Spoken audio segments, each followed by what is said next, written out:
ಹಿಂದೂಗಳ ಜನಸಂಖ್ಯೆ ಕಡಿಮೆ ಆಗಿದ್ದಕ್ಕೋಸ್ಕರ ಗೋರಿಪಾಳ್ಯ ಆಯಿತು, ಪೊಲೀಸರು ಇದ್ರೂ ಆಯಿತು, ಸರ್ಕಾರ ಇದ್ದಾಗಲೂ ಆಯಿತು, ನ್ಯಾಯಾಲಯ ಇದ್ದಾಗೂ ಆಯಿತು, ಎಲ್ಲವೂ ಇದ್ದಾಗಲೂ ಆಯಿತು.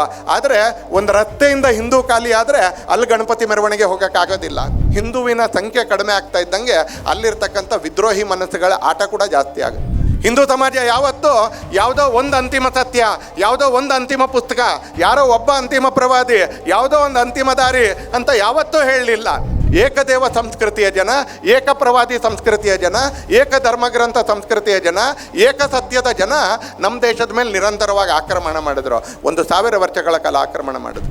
ಜಗತ್ತಲ್ಲಿ ಇರೋ ಕಾನೂನಿನ ದುರುಪಯೋಗ ನಾವೆಲ್ಲರೂ ಕೇಳಿದ್ದೀವಿ. ಒಂದ್ಸಲಿ ಇಲ್ಲದೇ ಇರೋ ಕಾನೂನಿನನ್ನು ಲಾಗು ಮಾಡೋಕ್ಕೆ ಹೋಗೋದು ಅದು ಕರ್ನಾಟಕದಲ್ಲೇ. ಯಾಕಂದರೆ ಇವತ್ತು ಸರ್ಕಾರ ನಡೆಸ್ತಾ ಇರೋರು ಪಡಸಾಲೆಯಲ್ಲಿರೋರು ಬರೇ ಕಮ್ಯುನಿಸ್ಟ್ರು, ಬರೇ ಎಡಪಂಥೀಯರು. ಇವತ್ತು ಟಿಪ್ಪು ಸುಲ್ತಾನ್ 70,000 ಕ್ರಿಶ್ಚಿಯನ್ರನ್ನ ಕೊಂದ, ಟಿಪ್ಪು ಸುಲ್ತಾನ್ 1,00,000 ಹಿಂದೂಗಳನ್ನ ಕೊಂದ ಅಂತಕ್ಕಂಥದ್ದು ದ್ವೇಷ ಭಾಷಣ ಅಲ್ಲ, ಅದು ಇತಿಹಾಸ. ಹಿಂದೂ ಸಮಾಜ ತನ್ನ 2 ಕಾಲಗಳ ಮೇಲೆ ಬಲವಾಗಿ ಎದ್ದು ನಿಂತ್ಕೊಂಡಿದೆ. ನೀವು ಅದನ್ನು ದ್ವೇಷ ಭಾಷಣ ಅಂತ ಹೇಳಿದ್ರೆ ನಾವು ಇನ್ನೂ 5,000 ಕಾರ್ಯಕ್ರಮ ಮಾಡ್ತೀವಿ, ಮತ್ತೆ 5,000 ದ್ವೇಷ ಭಾಷಣ ಮಾಡ್ತೀವಿ. ನೀವು ನಮಗೆ ಮೈದಾನ ಕೊಡಲಿಲ್ಲ ಅಂದರೆ ನಾವು ರಸ್ತೆಗಳನ್ನ ಮೈದಾನ ಮಾಡ್ತೀವಿ. ನೀವು ರಸ್ತೆಗಳನ್ನ ಕೊಡಲಿಲ್ಲ ಅಂದರೆ ನಾವು ಪ್ರತಿ ಮನೆಯೂ ಕೂಡ ಹಿಂದೂ ಸಮಾಜದ ಸಮರದ ಅಂಗಣ ಮಾಡಿ ನಾವು ಹಿಂದೂ ಸಮಾಜದ ಸಂಘಟನೆ ಮಾಡ್ತೀವಿ, ಹಿಂದೂ ರಾಷ್ಟ್ರದ ನಿರ್ಮಾಣ ಮಾಡ್ತೀವಿ.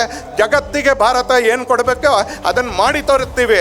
ಒಂದಲ್ಲ ಒಂದಿನ ನೀವು ನಮ್ಮ ಜೊತೆ ಬರಬೇಕು, ಒಂದಲ್ಲ ಒಂದಿನ ನೀವು ಭಾರತ್ ಮಾತಾ ಕಿ ಜೈ ಅಂತ ಹೇಳಬೇಕು, ಒಂದಲ್ಲ ಒಂದಿನ ನೀವು ಹರ ಹರ ಮಹಾದೇವ್ ಅಂತ ಹೇಳಬೇಕು, ಒಂದಲ್ಲ ಒಂದಿನ ನೀವು ಬಜರಂಗ್ ಬಲಿ ಅಂತ ಹೇಳಬೇಕು. ನಾವು ಮಾಡಿಯೇ ತೋರಿಸ್ತೀವಿ ಅಂತಕ್ಕಂಥ ಹಠದಿಂದ, ಸಂಕಲ್ಪದಿಂದ ಇವತ್ತಿನ ಈ ಕಾರ್ಯಕ್ರಮ ನಾವು ನಡೆಸ್ತಾ ಇದ್ದೀವಿ. ಅಂತ 100 ವರ್ಷಗಳ ಕೆಳಗೆ ಒಂದು ಪುಟ್ಟ ಸಭೆಯಲ್ಲಿ ಯಾವ ಮೂರ್ಖ ಹೇಳ್ತಾನೆ ಇದನ್ನು ಹಿಂದೂ ರಾಷ್ಟ್ರ ಅಂತ ಸಭೆಯಲ್ಲಿದ್ದಂಥ ಒಬ್ಬರು ಸಾಮಾಜಿಕ ಮುಖಂಡರು ನಾಗ್ಪುರದಲ್ಲಿ ಕೇಳಿದಾಗ, ಆ ಸಭೆಯಲ್ಲೇ ಇದ್ದಂಥ ಮಧ್ಯವಯಸ್ಕರಾಗಿದ್ದಂಥ ಡಾಕ್ಟರ್ ಕೇಶವ ಬಲಿರಾಮ್ ಹೆಡ್ಗೆ ಅವರು ಎದ್ದು ನಿಂತ್ಕೊಂಡು ಎದೆ ತಟ್ಟಿ ಎದೆಯನ್ನು ಮುಟ್ತಾ ಹೇಳ್ತಾರೆ, ನಾನು ಡಾಕ್ಟರ್ ಕೇಶವ ಬಲಿರಾಮ್ ಹೆಡ್ಗೆವಾರ್ ಹೇಳ್ತಾ ಇದ್ದೀನಿ, ಇದು ಹಿಂದೂ ರಾಷ್ಟ್ರ, ಯಾರಿಗಾದ್ರೂ ಸಂಶಯ ಇದೆಯಾ ಅಂತ ಒಂದು ಗಂಡು ಧ್ವನಿಯಲ್ಲಿ ಕೇಳಿ ರಾಷ್ಟ್ರೀಯ ಸ್ವಯಂ ಸೇವಕ ಸಂಘವನ್ನು ಆರಂಭ ಮಾಡಿ ಇದು 100ನೇ ವರ್ಷ, ಇದು ಶತಾಬ್ದಿ ವರ್ಷ. ಪೂಜ್ಯ ಸ್ವಾಮೀಜಿಗಳು ಅವರ ಆಶೀರ್ವಾದದಲ್ಲಿ ರಾಷ್ಟ್ರೀಯ ಸ್ವಯಂ ಸೇವಕ ಸಂಘದ ಬಗ್ಗೆ ಉಲ್ಲೇಖ ಮಾಡ್ತಾ ಆಶೀರ್ವಾದದ ಮಾತುಗಳನ್ನ, ಮೆಚ್ಚುಗೆಯ ಮಾತುಗಳನ್ನ, ಹಾಗೆ ಶುಭಾಶಯಗಳ ಮಾತುಗಳನ್ನ ಹೇಳಿದ್ರು. ದೇಶವನ್ನು ಕಟ್ಟಬೇಕು, ದೇಶಕ್ಕೋಸ್ಕರ ಬದುಕುವವ್ರನ್ನ ತಯಾರು ಮಾಡಬೇಕು, ದೇಶದ ಬಗ್ಗೆ ಬದುಕು ಅಂತ ಹೇಳಿದ್ರೆ ಒಂದು ಶೋಭಾಯಾತ್ರೆ, ಒಂದು ಸಭೆ, ಒಂದು ಭಜನೆ, ಒಂದು ಪೂಜೆ, ಒಂದಿನ ದೇವಸ್ಥಾನಕ್ಕೆ ಹೋಗೋದು ಆ ಥರ ಕ್ಷಣಿಕವಾಗಿರ್ತಕ್ಕಂಥ ಸಂಗತಿ ಅಲ್ಲ. ಪ್ರತಿನಿತ್ಯ ಪ್ರತಿ ಉಸಿರು ತಗೊಳ್ತಾ ಇರಬೇಕಾದ್ರೆ ದೇಶ ಅನ್ನೋದು ನೆನಪಿರಬೇಕು. ಅವಶ್ಯಕತೆ ಬಿದ್ದರೆ ಅದಕ್ಕೋಸ್ಕರ ಕೆಲಸ ಮಾಡಬೇಕು, ಅವಕಾಶ ಸಿಕ್ಕಿದ್ರೆ ಅದಕ್ಕೋಸ್ಕರ ಜೀವನವನ್ನು ತ್ಯಾಗ ಮಾಡಬೇಕು, ಅದಕ್ಕೋಸ್ಕರ ಬದುಕಬೇಕು, ಬಾಳಬೇಕು, ಕೆಲಸ ಮಾಡಬೇಕು ಅಂತಕ್ಕಂಥ ಸಂಕಲ್ಪವನ್ನು ಈ ದೇಶದ ಕೋಟ್ಯಾಂತರ ಯುವಕ ಮತ್ತು ಯುವತಿಯರ ಮನಸ್ಸಿನಲ್ಲಿ ಮೂಡಿಸ್ತಾ, ಲಕ್ಷಾಂತರ ಕುಟುಂಬಗಳ ಮನಸ್ಸಿನಲ್ಲಿ ದೇಶಕ್ಕೆ ಪೂರಕವಾಗಿ ಬದುಕಬೇಕು ಅನ್ನುವಂಥ ಸಂಕಲ್ಪವನ್ನು ನಿರ್ಮಾಣ ಮಾಡ್ತಾ ಇರ್ತಕ್ಕಂಥ ಒಂದು ಸತತ ಪ್ರಕ್ರಿಯೆಯಲ್ಲಿ ತೊಡಗಿರ್ತಕ್ಕಂಥ ರಾಷ್ಟ್ರೀಯ ಸ್ವಯಂ ಸೇವಕ ಸಂಘಕ್ಕೆ ಇದು ಶತಾಬ್ದಿ ವರ್ಷ, 100ನೇ ವರ್ಷ. ಸಂಘದ್ದೇ ಒಂದು ವೈಶಿಷ್ಟ್ಯ, ಅದು ತನಗೋಸ್ಕರ ಏನೂ ಮಾಡ್ಕೊಳ್ಳಲ್ಲ, ತನ್ನ ಹೊಗಳಿಕೆಗೋಸ್ಕರ ಏನೂ ಮಾಡ್ಕೊಳ್ಳೋದಿಲ್ಲ. ಅದಕ್ಕೆ 50 ವರ್ಷ ತುಂಬಿದಾಗಲೂ, 75 ವರ್ಷ ತುಂಬಿದಾಗಲೂ, 60 ವರ್ಷ ತುಂಬಿದಾಗಲೂ, ಅದರ ಸಂಸ್ಥಾಪಕರ ಶತಾಬ್ದಿ ಬಂದಾಗಲೂ, ಅದರ 2ನೇ ಸಂಚಾಲಕರ ಶತಾಬ್ದಿ ಬಂದಾಗಲೂ, ಆ ಎಲ್ಲ ಸಂದರ್ಭದಲ್ಲಿ ಸಂಘ ಒಂದು ವಿಶೇಷತೆಯಿಂದ ಯೋಚನೆ ಮಾಡಿದ್ದು ಅಂತ ಹೇಳಿದ್ರೆ, ನಾನು ಯಾವ ಕೆಲಸವನ್ನು ಮಾಡ್ತಾ ಇದ್ದೀನೋ ಅದೇ ಕೆಲಸಕ್ಕೆ ಮತ್ತಷ್ಟು ಶಕ್ತಿ ತುಂಬತಕ್ಕಂಥ ಕಾರ್ಯಕ್ರಮಗಳನ್ನ ಆಯೋಜಿಸಬೇಕು, ಅದನ್ನು ನೆನಪು ಮಾಡ್ಕೊಳ್ಬೇಕು. ನಡೆದು ಬಂದಿರತಕ್ಕಂಥ ದಾರಿಯನ್ನು ಅವಲೋಕನ ಮಾಡಬೇಕು, ಸ್ವಲ್ಪ ಕೋರ್ಸ್ ಕರೆಕ್ಷನ್ ಅವಶ್ಯಕತೆ ಇದ್ದರೆ ಅದನ್ನು ಮಾಡಿಕೊಳ್ಬೇಕು, ತಲುಪಬೇಕಾಗಿರ್ತಕ್ಕಂಥ ಗುರಿಯನ್ನು ನೆನಪು ಮಾಡಿಕೊಳ್ಬೇಕು, ಅದಕ್ಕೆ ಮತ್ತಷ್ಟು ವೇಗದಿಂದ ಆ ದಿಕ್ಕಿನ ಕಡೆಗೆ ಮುಂದುವರಿಬೇಕು ಅನ್ನೋ ಸಂಕಲ್ಪದ ಜೊತೆಗೆ ಅದು 60 ವರ್ಷ ತುಂಬಿದಾಗಲೂ ಯೋಚನೆ ಮಾಡ್ತು, 75 ವರ್ಷ ತುಂಬಿದಾಗಲೂ ಯೋಚನೆ ಮಾಡ್ತು, ತನ್ನ ಸಂಸ್ಥಾಪಕರ ಶತಾಬ್ದಿಲಿ ಯೋಚನೆ ಮಾಡ್ತು, 2ನೇ ಸಂಚಾಲಕರಾಗಿರ್ತಕ್ಕಂಥ ಗುರೂಜಿಯವರ ಶತಾಬ್ದಿಯಲ್ಲೂ ಆಲೋಚನೆ ಮಾಡ್ತು. ಈಗಲೂ ಕೂಡ ಸಂಘದ ಶತಾಬ್ದಿ ಸಂದರ್ಭದಲ್ಲೂ ಕೂಡ ಅದರ ಆಲೋಚನೆ ಹಾಗೆ ತನ್ನ ಹೆಸರಿನಲ್ಲಿ ಏನಾದರೂ ಮಾಡಬೇಕು ಅನ್ನೋದಕ್ಕಿಂತ ತನಗೆ 100 ವರ್ಷ ಆಗಿರ್ತಕ್ಕಂಥ ಸಂದರ್ಭದಲ್ಲಿ ನಡೆದು ಬಂದ ದಾರಿಯನ್ನು ನೆನಪು ಮಾಡ್ಕೊಳ್ಬೇಕು, ತಲುಪಬೇಕಾಗಿರ್ತಕ್ಕಂಥ ಗುರಿಯನ್ನು ನೆನಪು ಮಾಡಿಕೊಂಡು ಮತ್ತಷ್ಟು ಸಂಕಲ್ಪಬದ್ಧವಾಗಿ ಮುಂದುವರಿಬೇಕು ಅಂತ ಯೋಚನೆ ಮಾಡಿ ಇವತ್ತು ದೇಶಾದ್ಯಂತ ಹಿಂದೂ ಸಮಾಜೋತ್ಸವಗಳನ್ನ ರಾಷ್ಟ್ರೀಯ ಸ್ವಯಂ ಸೇವಕ ಸಂಘದ ಶತಾಬ್ದಿ ಸಂದರ್ಭದಲ್ಲಿ ಸಮಾಜ ಆಯೋಜನೆ ಮಾಡ್ತಾ ಇದೆ. ಹತ್ರ ಪೂರ್ಣ ಕರ್ನಾಟಕದಲ್ಲಿ ನಾವಿವತ್ತೇನು ಸೇರಿದ್ದೀವಿ ಇಲ್ಲಿ, ನಮ್ಮ ಮನಸ್ಸಲ್ಲಿ ಇದರ ಗಾಂಭೀರ್ಯತೆ, ಇದರ ಗಾತ್ರ ಅರ್ಥ ಆಗಬೇಕು ಅನ್ನೋ ಕಾರಣಕ್ಕೋಸ್ಕರ ಮಾತ್ರ ಹೇಳ್ತೀನಿ. ನಮ್ದೇನೋ ಬೆನ್ನು ತಟ್ಕೊಳ್ಳೋಕ್ಕೆ ಅಥವಾ ಇಲ್ಲಿ ಸಂಘಟಕರ ಬೆನ್ನು ತಟ್ಟಲಿಕ್ಕೆ ಅಂತ ಹೇಳಲ್ಲ, ಯಾಕಂದ್ರೆ ಅದರ ಅವಶ್ಯಕತೆಯೂ ಇಲ್ಲ. ಸುಮಾರು ಕರ್ನಾಟಕದಲ್ಲಿ 5,000ಕ್ಕಿಂತ ಹೆಚ್ಚು ಕಾರ್ಯಕ್ರಮಗಳು ಇನ್ನೊಂದು 2-3 ದಿನದಲ್ಲಿ ಮುಕ್ತಾಯ ಆಗುತ್ತೆ. 5,000ಕ್ಕಿಂತ ಹೆಚ್ಚು ಕಾರ್ಯಕ್ರಮಗಳು. ಬೆಂಗಳೂರು ಮಹಾನಗರದಲ್ಲೇ 300ರಷ್ಟು ಕಾರ್ಯಕ್ರಮಗಳು ನಡೀತಾ ಇದ್ದಾವೆ ಅಂತ ಹೇಳಿದೆ. ಇದು ಮಾಡ್ತಾ ಇರ್ತಕ್ಕಂಥ ಒಂದು ಮಂಥನ ಏನು, ಇದು ನಡೆಸ್ತಾ ಇರ್ತಕ್ಕಂಥ ಇಂಗ್ಲೀಷ್ನ ಚರ್ನಿಂಗ್ ಏನು ಅಂತ ಅರ್ಥ ಮಾಡ್ಕೊಳ್ಳಿ. ಒಂದ್ಸಲ ಪ್ರತಿ ಬಡಾವಣೆಯಲ್ಲಿ ನೂರಾರು ಸಂಘಟಕರು, ಸಾವಿರಾರು ಸಮಾಜ ಬಾಂಧವರು ಒಟ್ಟಿಗೆ ಸೇರಿ ಏನಿದು ಹಿಂದೂ ಅನ್ನೋದು, ಜಗತ್ತಿಗೆ ಹಿಂದೂ ಅನ್ನೋದು ಏನನ್ನು ಕೊಡ್ತಾ ಇದೆ, ಏನನ್ನು ತೋರಿಸ್ತಾ ಇದೆ, ಯಾವ ದಿಕ್ಕನ್ನು ತೋರಿಸ್ತಾ ಇದೆ, ನಾವು ನಡೆದು ಬಂದಿರತಕ್ಕಂಥ ದಾರಿಯೇನು, ಆ ಕಾರಣಕ್ಕೆ ನಾವು ವಹಿಸಬೇಕಾಗಿರ್ತಕ್ಕಂಥ ಎಚ್ಚರಿಕೆಗಳೇನು, ಹಾಗೆ ನಮ್ಮ ಮುಂದೆ ಇರತಕ್ಕಂಥ ಭವಿಷ್ಯದ ಸಂಭಾವ್ಯತೆಗಳೇನು, ಹಾಗೆ ನಮ್ಮ ಮುಂದೆ ಇರತಕ್ಕಂಥ ಸವಾಲುಗಳೇನು, ಇದನ್ನು ಸಾಮೂಹಿಕವಾಗಿ ನೆನಪು ಮಾಡ್ಕೊಳ್ಬೇಕಾಗಿರ್ತಕ್ಕಂಥ ಒಂದು ಸಂದರ್ಭದಲ್ಲಿ ನಾವೆಲ್ಲರೂ ಕೂತಿದ್ದೀವಿ. ಕೇವಲ ಕರ್ನಾಟಕದಲ್ಲಿ 5,000ಕ್ಕಿಂತ ಹೆಚ್ಚು ಕಾರ್ಯಕ್ರಮಗಳು, ಬೆಂಗಳೂರಿನಲ್ಲಿ 300ಕ್ಕಿಂತ ಹೆಚ್ಚು ಕಾರ್ಯಕ್ರಮಗಳು, ಇಡೀ ದೇಶದಲ್ಲಿ ಲಡಾಖ್ನ ನುಬ್ರಾದಲ್ಲೂ ಕಾರ್ಯಕ್ರಮ ನಡೆದಿದೆ. ಕನ್ಯಾಕುಮಾರಿಯ ತುಟ್ಟ ತುದಿಯಲ್ಲೂ ಕೂಡ, ಕನ್ಯಾಕುಮಾರಿ ದೇವಸ್ಥಾನದ ಅಂಗಳದಲ್ಲೂ ಕೂಡ ಕಾರ್ಯಕ್ರಮ ನಡೆದಿದೆ. ಹತ್ರ 1,00,000ಕ್ಕಿಂತ ಹೆಚ್ಚು ಕಾರ್ಯಕ್ರಮ, 5,000ಕ್ಕಿಂತ ಹೆಚ್ಚು ಕರ್ನಾಟಕದಲ್ಲಿ, 300ಕ್ಕಿಂತ ಹೆಚ್ಚು ಬೆಂಗಳೂರಿನಲ್ಲಿ. ಕರ್ನಾಟಕವನ್ನು ಆಳುವ ಅರಸರಿಗೆ 5,000 ದ್ವೇಷ ಭಾಷಣಗಳು, 300 ದ್ವೇಷ ಭಾಷಣಗಳು. ಆದರೆ ಹಿಂದೂಗಳಿಗೆ 5,000 ನಮ್ಮ ಸ್ವಾಭಿಮಾನವನ್ನು ಹೆಚ್ಚಿಸಿಕೊಳ್ಳತಕ್ಕಂಥ, ನಮ್ಮ ಮನಸ್ಸಿನ ಎದುರಿಗೆ ಸಂಕಲ್ಪವನ್ನು ಮೂಡಿಸ್ತಕ್ಕಂಥ ನಮಗೆ 5,000 ಕಾರ್ಯಕ್ರಮ. ಆದರೆ ಕರ್ನಾಟಕದ ಆಳುವರತರಿಗೆ ಈ ಥರದ್ದೆಲ್ಲ ಕೇಳಿದ್ರೆ ಅವ್ರಿಗೆ ದ್ವೇಷ ಅಂತ ಅನಿಸುತ್ತೆ. ಯಾಕಂದರೆ ಕೆಲವರಿಗೆ ಸತ್ಯ ಅಂದರೆ ದ್ವೇಷ ಅಂತ ಅನಿಸುತ್ತೆ, ಕೆಲವರಿಗೆ ಸತ್ಯ ಅಂದರೆ ಅಸಹನೆ ಅಂತ ಅನಿಸುತ್ತೆ, ಕೆಲವರಿಗೆ ಸತ್ಯ ಅಂತ ಹೇಳಿದ್ರೆ ಅಸಹನೀಯನೂ ಆಗುತ್ತೆ. ಆ ಕಡೆ ಕಾರ್ಯಕ್ರಮಕ್ಕೂ ತೊಂದರೆ ಮಾಡಿರ್ತಕ್ಕಂಥ ರಾಜಕೀಯ ಮುಖಂಡರುಗಳು ಇವತ್ತು ನಮ್ಮ ಮಧ್ಯದಲ್ಲಿ ಇದ್ದಾರೆ. ಈ ಕಾರ್ಯಕ್ರಮದ ಮೈದಾನಕ್ಕೂ ಕೂಡ 8 ಸಲ ಓಡಾಡಿಸಿರ್ತಕ್ಕಂಥ ರಾಜಕೀಯ ಮುಖಂಡರಿದ್ದಾರೆ. ಅವರೆಲ್ಲರಿಗೂ ಇಲ್ಲಿ ಸೇರಿರ್ತಕ್ಕಂಥ ತಾಯಂದರು ಅವರು ಉತ್ತರ ಕೊಟ್ಟಿದ್ದಾರೆ, ಇಲ್ಲಿ ಸೇರಿರ್ತಕ್ಕಂಥ ಸಜ್ಜನ ಬಂಧುಗಳು ಅವರು ಕೂಡ ಉತ್ತರ ಕೊಟ್ಟಿದ್ದಾರೆ. ಅವರೆಲ್ಲರಿಗೂ ಎಚ್ಚರಿಕೆಯ ಮಾತುಗಳನ್ನ ಹೇಳಲಿಕ್ಕೆ ಅಂತ ಬಯಸ್ತೀನಿ. ಹಿಂದೂ ಸಮಾಜ ಎದ್ದಿದೆ. ಹಿಂದೂ ಸಮಾಜ ತನ್ನ 2 ಕಾಲಗಳ ಮೇಲೆ ಬಲವಾಗಿ ಎದ್ದು ನಿಂತ್ಕೊಂಡಿದೆ. ನೀವು ಅದನ್ನು ದ್ವೇಷ ಭಾಷಣ ಅಂತ ಹೇಳಿದ್ರೆ ನಾವು ಇನ್ನೂ 5,000 ಕಾರ್ಯಕ್ರಮ ಮಾಡ್ತೀವಿ, ಮತ್ತೆ 5,000 ದ್ವೇಷ ಭಾಷಣ ಮಾಡ್ತೀವಿ. ನೀವು ನಮಗೆ ಮೈದಾನ ಕೊಡಲಿಲ್ಲ ಅಂದರೆ ನಾವು ರಸ್ತೆಗಳನ್ನ ಮೈದಾನ ಮಾಡ್ತೀವಿ, ನೀವು ರಸ್ತೆಗಳನ್ನ ಕೊಡಲಿಲ್ಲ ಅಂದರೆ ನಾವು ಪ್ರತಿ ಮನೆಯೂ ಕೂಡ ಹಿಂದೂ ಸಮಾಜದ ಸಮರದ ಅಂಗಣ ಮಾಡಿ ನಾವು ಹಿಂದೂ ಸಮಾಜದ ಸಂಘಟನೆ ಮಾಡ್ತೀವಿ, ಹಿಂದೂ ರಾಷ್ಟ್ರದ ನಿರ್ಮಾಣ ಮಾಡ್ತೀವಿ. ಜಗತ್ತಿಗೆ ಭಾರತ ಏನು ಕೊಡಬೇಕೋ ಅದನ್ನು ಮಾಡಿ ತೋರಿಸ್ತೀವಿ. ಒಂದಲ್ಲ ಒಂದಿನ ನೀವು ನಮ್ಮ ಜೊತೆ ಬರಬೇಕು, ಒಂದಲ್ಲ ಒಂದಿನ ನೀವು ಭಾರತ್ ಮಾತಾ ಕಿ ಜೈ ಅಂತ ಹೇಳಬೇಕು, ಒಂದಲ್ಲ ಒಂದಿನ ನೀವು ಹರ ಹರ ಮಹಾದೇವ್ ಅಂತ ಹೇಳಬೇಕು, ಒಂದಲ್ಲ ಒಂದಿನ ನೀವು ಬಜರಂಗ್ ಬಲಿ ಅಂತ ಹೇಳಬೇಕು. ನಾವು ಮಾಡಿಯೇ ತೋರಿಸ್ತೀವಿ ಅಂತಕ್ಕಂಥ ಹಠದಿಂದ, ಸಂಕಲ್ಪದಿಂದ ಇವತ್ತಿನ ಈ ಕಾರ್ಯಕ್ರಮ ನಾವು ನಡೆಸ್ತಾ ಇದ್ದೀವಿ. ಒಂದ್ಸಲ ಯಾರ ವಿರುದ್ಧನೂ ಅಲ್ಲ ಹಿಂದೂ ಸಮಾಜ, ಯಾರ ವಿರುದ್ಧನೂ ಅಲ್ಲ ಹಿಂದುತ್ವ, ಯಾರ ವಿರುದ್ಧನೂ ಅಲ್ಲ ಹಿಂದೂ ರಾಷ್ಟ್ರ. ಯಾಕಂದರೆ ನಮಗೆ ವಿರುದ್ಧ ಮಾತಾಡೇ ಗೊತ್ತಿಲ್ಲ, ಯಾರ ಬಗ್ಗೆನೂ ನಮಗೆ ಸತ್ಯ ಮಾತಾಡಿ ಗೊತ್ತು, ಆದರೆ ವಿರುದ್ಧ ಮಾತಾಡಿ ಗೊತ್ತಿಲ್ಲ. ಲಕ್ಷ ವರ್ಷಗಳಿಂದ ಈ ನೆಲದಲ್ಲಿ ಪೂಜ್ಯ ಸ್ವಾಮೀಜಿಗಳ ಮಾರ್ಗದರ್ಶನದ ಮುಖಾಂತರ ಅವರುಗಳ ಜೀವನವನ್ನು ಪ್ರೇರಣೆಯಾಗಿ ತಗೊಂಡು, ಸಮಾಜದ ಹಿರಿಯರ ಜೀವನವನ್ನು ಆದರ್ಶವಾಗಿ ತಗೊಂಡು ಇಲ್ಲೊಂದು ಸುಂದರವಾಗಿರ್ತಕ್ಕಂಥ, ಜಗತ್ತಿಗೆ ಮಾರ್ಗದರ್ಶನ ಕೊಡ್ಬೋದಾಗಿರ್ತಕ್ಕಂಥ ಒಂದು ಜೀವನ ಪದ್ಧತಿ ಕಳೆದ ಲಕ್ಷಾಂತರ ವರ್ಷಗಳಿಂದ ಬೆಳಗ್ಗೆ ಬಂತು. ಇಲ್ಲಿಯ ನೆಲದಲ್ಲಿ ಬೆಳೆದು ಬಂದಿರತಕ್ಕಂಥ ಸಂಸ್ಕೃತಿಯನ್ನು ಸನಾತನ ಅಂತ ಕರೆದ್ರು. ಇಲ್ಲಿರ್ತಕ್ಕಂಥ ನೂರಾರು ಜನ ಕೂಡ ಆ ಶಬ್ದವನ್ನು ಪದೇ ಪದೇ ಉಪಯೋಗಿಸ್ತೀವಿ, ಸನಾತನ ಅಂತ. ಯಾವುದಕ್ಕೆ ಆರಂಭದ ದಿನ ಬರ್ತ್ಡೇ ಗೊತ್ತಿಲ್ವೋ ಅದಕ್ಕೆ ಸನಾತನ ಅಂತ ಹೇಳ್ತಾರೆ. ಯಾರಿಗೆ ಬರ್ತ್ಡೇ ಇದೆಯೋ ಅವರನ್ನು ಮನುಷ್ಯ ಅಂತ ಕರೀತಾರೆ.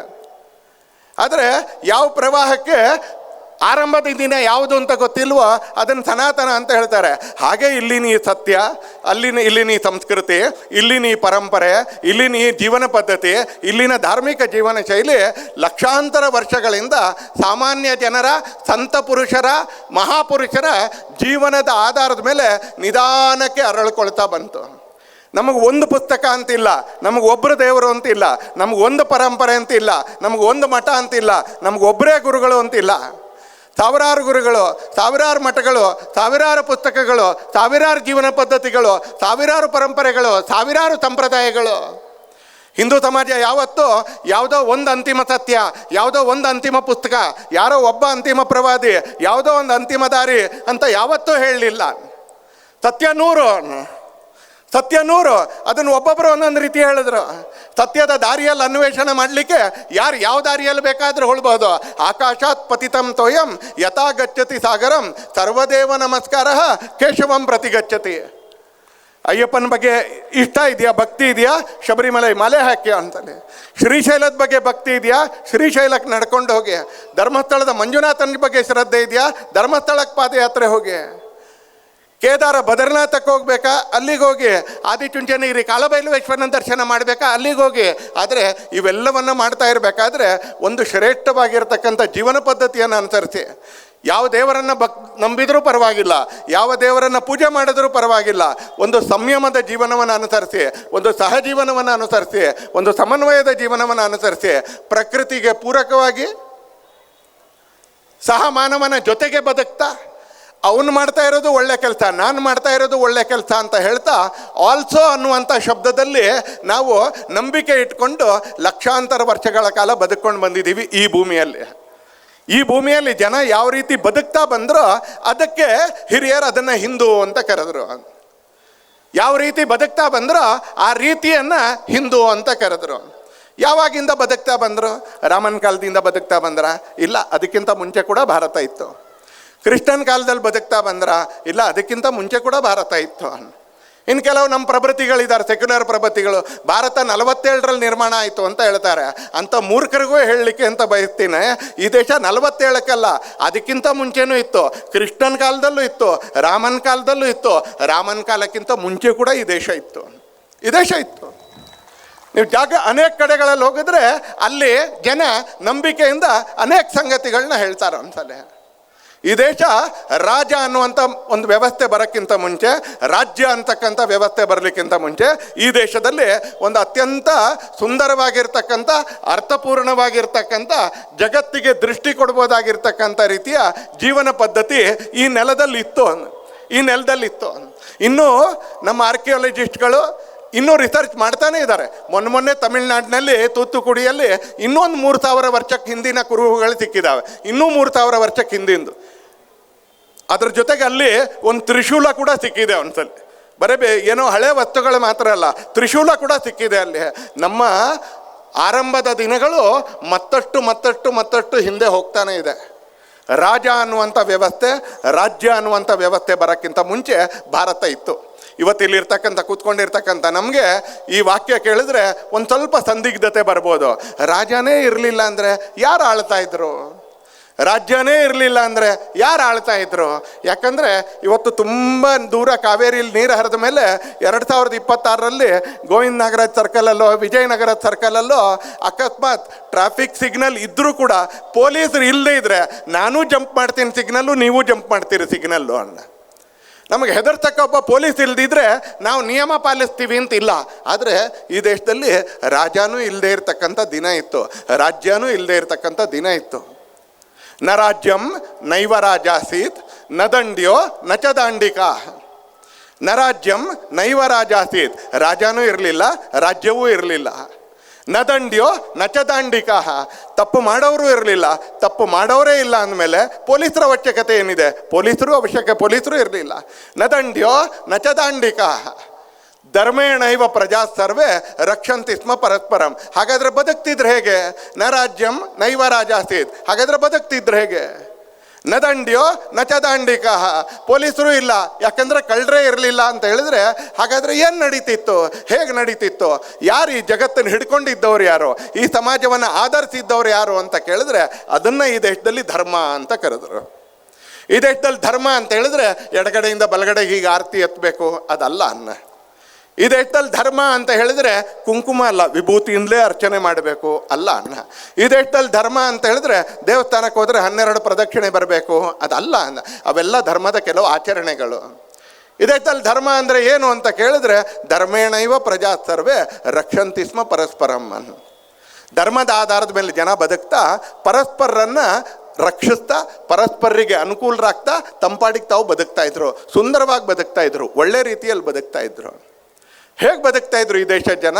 ಬರೀ ಒಬ್ಬ ಮನುಷ್ಯ ತನ್ನ ಹೆಂಡತಿ ಮಕ್ಳಿಗೆ ಒಳ್ಳೇದಾಗಲಿ, ತನ್ನ ಗಂಡ ಮಕ್ಳಿಗೆ ಒಳ್ಳೇದಾಗಲಿ, ತನ್ನ ಅಪ್ಪ ಅಮ್ಮಂದ್ರಿಗೆ ಒಳ್ಳೇದಾಗಲಿ, ತನ್ನ ಜಾತಿಯವರಿಗೆ ಒಳ್ಳೇದಾಗಲಿ, ಇಷ್ಟು ಸಂಕುಚಿತವಾಗಿ ಭಾರತ ಬರಲಿಲ್ಲ.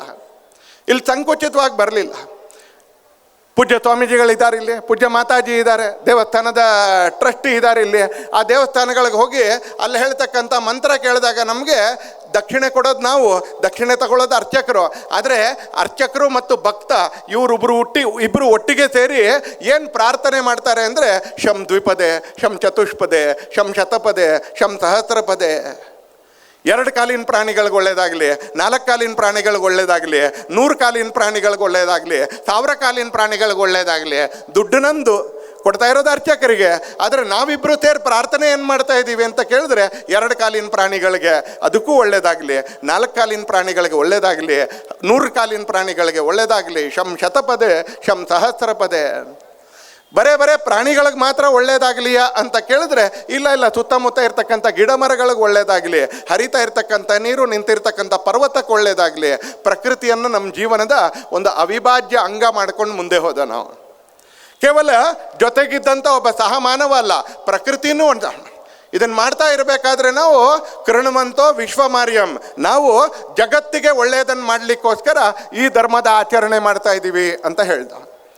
ಬರೀ ನಮಗೆ ಮಾತ್ರ ಒಳ್ಳೇದು ಮಾಡ್ಕೊಳ್ಬೇಕು, ಭಾರತದ GDP ಮಾತ್ರ ಬೆಳಿಬೇಕು, ಭಾರತ ವಿಶ್ವದಲ್ಲಿ 1ನೇ ನಂಬರ್ ಆಗಬೇಕು, ಭಾರತದ ಮಿಲಿಟ್ರಿ ಶಕ್ತಿ ಭಾಳ ಜಾಸ್ತಿ ಆಗಬೇಕು. ಯಾಕೆ ಅಂತ ಕೇಳಿದ್ರೆ ವಿಶ್ವ ಕಲ್ಯಾಣಕ್ಕೆ, ಕೇವಲ ಭಾರತದ ಕಲ್ಯಾಣಕ್ಕೆ, ಕೇವಲ ನಮ್ಮ ಜಾತಿಯ ಕಲ್ಯಾಣಕ್ಕೆ ಅಥವಾ ನನ್ನ ಕುಟುಂಬದ ಕಲ್ಯಾಣಕ್ಕಲ್ಲ, ವಿಶ್ವ ಕಲ್ಯಾಣಕ್ಕೆ. ಏನು ಹೇಳಿದ್ರು ನಮ್ಮ ಋಷಿಗಳು? ಕೃಣ್ವಂತೋ ವಿಶ್ವಮಾರ್ಯಂ ಅಂತ. ಜಗತ್ತನ್ನು ಆರ್ಯರನ್ನಾಗಿ ಅಂದರೆ ಒಳ್ಳೆಯವರನ್ನಾಗಿ ಮಾಡಲಿಕ್ಕೋಸ್ಕರ ನಾವು ಶಿಕ್ಷಣ ಪಡ್ಕೊಳ್ತಾ ಇದ್ದೀವಿ ಅಂತ ಹೇಳಿದ್ರು. ಸುಂದರವಾಗಿರ್ತಕ್ಕಂಥ ಒಂದು ಕತೆ ಹೇಳಿದ್ರೆ ಅಪ್ರಸ್ತುತ ಆಗೋದಿಲ್ಲ ಅನ್ನೋ ಕಾರಣಕ್ಕೆ ಹೇಳ್ತೀನಿ. ಕಂಬು ಅಂತ ಒಬ್ಬ ಶಿಷ್ಯ, ಕಂಬು ಮಹರ್ಷಿ ಅಂತ ನಾವು ಹೆಸರು ಕೇಳಿದ್ದೀವಿ. ಆ ಗುರುಕುಲಕ್ಕೆ, ಇವತ್ತಿನ ಅಫ್ಘಾನಿಸ್ತಾನ ಇರತಕ್ಕಂಥ ಗಾಂಧಾರ ಇರತಕ್ಕಂಥ ಪ್ರದೇಶದ ಗುರುಕುಲಕ್ಕೆ ಇವತ್ತಿನ ಕಾಂಬೋಡಿಯಾ ದೇಶದಿಂದ ಒಂದಷ್ಟು ಬುಡಕಟ್ಟು ಜನಾಂಗದವ್ರು ಬರ್ತಾರೆ. ಆ ಗುರುಕುಲವನ್ನು ಹುಡುಕೊಂಡು ಬರ್ತಾರೆ. ನಮ್ಮ ದೇಶದಲ್ಲಿ ಒಂದು ವಿಪರೀತವಾಗಿರ್ತಕ್ಕಂಥ ಒಂದು ಕಾಯಿಲೆ ಆಗಿದೆ. ಆ ಕಾಯಿಲೆ ಕಾರಣಕ್ಕೆ ಸಾವಿರಾರು ಜನ ಸಾಯ್ತಾ ಇದ್ದಾರೆ, ನಮಗೇನಾದರೂ ಔಷಧಿ ಬೇಕು ಅಂತ ಬರ್ತಾರೆ. ದಾಖಲೆ ಆಗಿರ್ತಕ್ಕಂಥ ಕತೆ ಹೇಳ್ತಾ ಇದ್ದೀನಿ. ಗುರುಗಳ ಹತ್ರ ಬಂದಾಗ ಗುರುಗಳು ಹೇಳ್ತಾರೆ, ನಮ್ಮ ಹತ್ರ ಆ ಥರ ಅಂಗಡಿ ಇಟ್ಕೊಂಡಿಲ್ಲ ನಾವು, ಯಾರಿಗೆ ಬೇಕೋ ಅವ್ರಿಗೆ ಆ ಔಷಧಿ ಕೊಡೋಕ್ಕೆ. ನಾನು ನಮ್ಮಿಂದ ಒಬ್ಬ ವಿದ್ಯಾರ್ಥಿನ ನಿಮ್ಮ ಹತ್ರ ಕಳಿಸ್ತೀನಿ, ಆತ ಅಧ್ಯಯನ ಮಾಡಿ ನಿಮ್ಮ ಕಾಯಿಲೆಯನ್ನು ದೂರ ಮಾಡುವಂಥ ಮಾರ್ಗ ಸೂಚಿಸ್ತಾನೆ. ಹತ್ತಿರ ಇದ್ದಂಥ ಕಂಬು ಅಂತಕ್ಕಂಥ ವಿದ್ಯಾರ್ಥಿಯನ್ನು ಗುರುಗಳು ಕರೆದು ಹೇಳ್ತಾರೆ, ನೀನು ಇವ್ರ ಜೊತೆಗೆ ಹೋಗು ಅಂತ. ಸ್ವಲ್ಪ ದೂರ ನಡೀತಾ, ಸ್ವಲ್ಪ ದೂರ ಬೆಟ್ಟ ಹತ್ತಾ, ಸ್ವಲ್ಪ ದೂರ ಸಮುದ್ರವನ್ನು ದಾಟ್ತಾ ಕಂಬು ಆ ಬುಡಕಟ್ಟು ಜನಾಂಗದ ವ್ಯಕ್ತಿಗಳ ಜೊತೆಗೆ ಆ ದೇಶವನ್ನು ತಲುಪ್ತಾನೆ.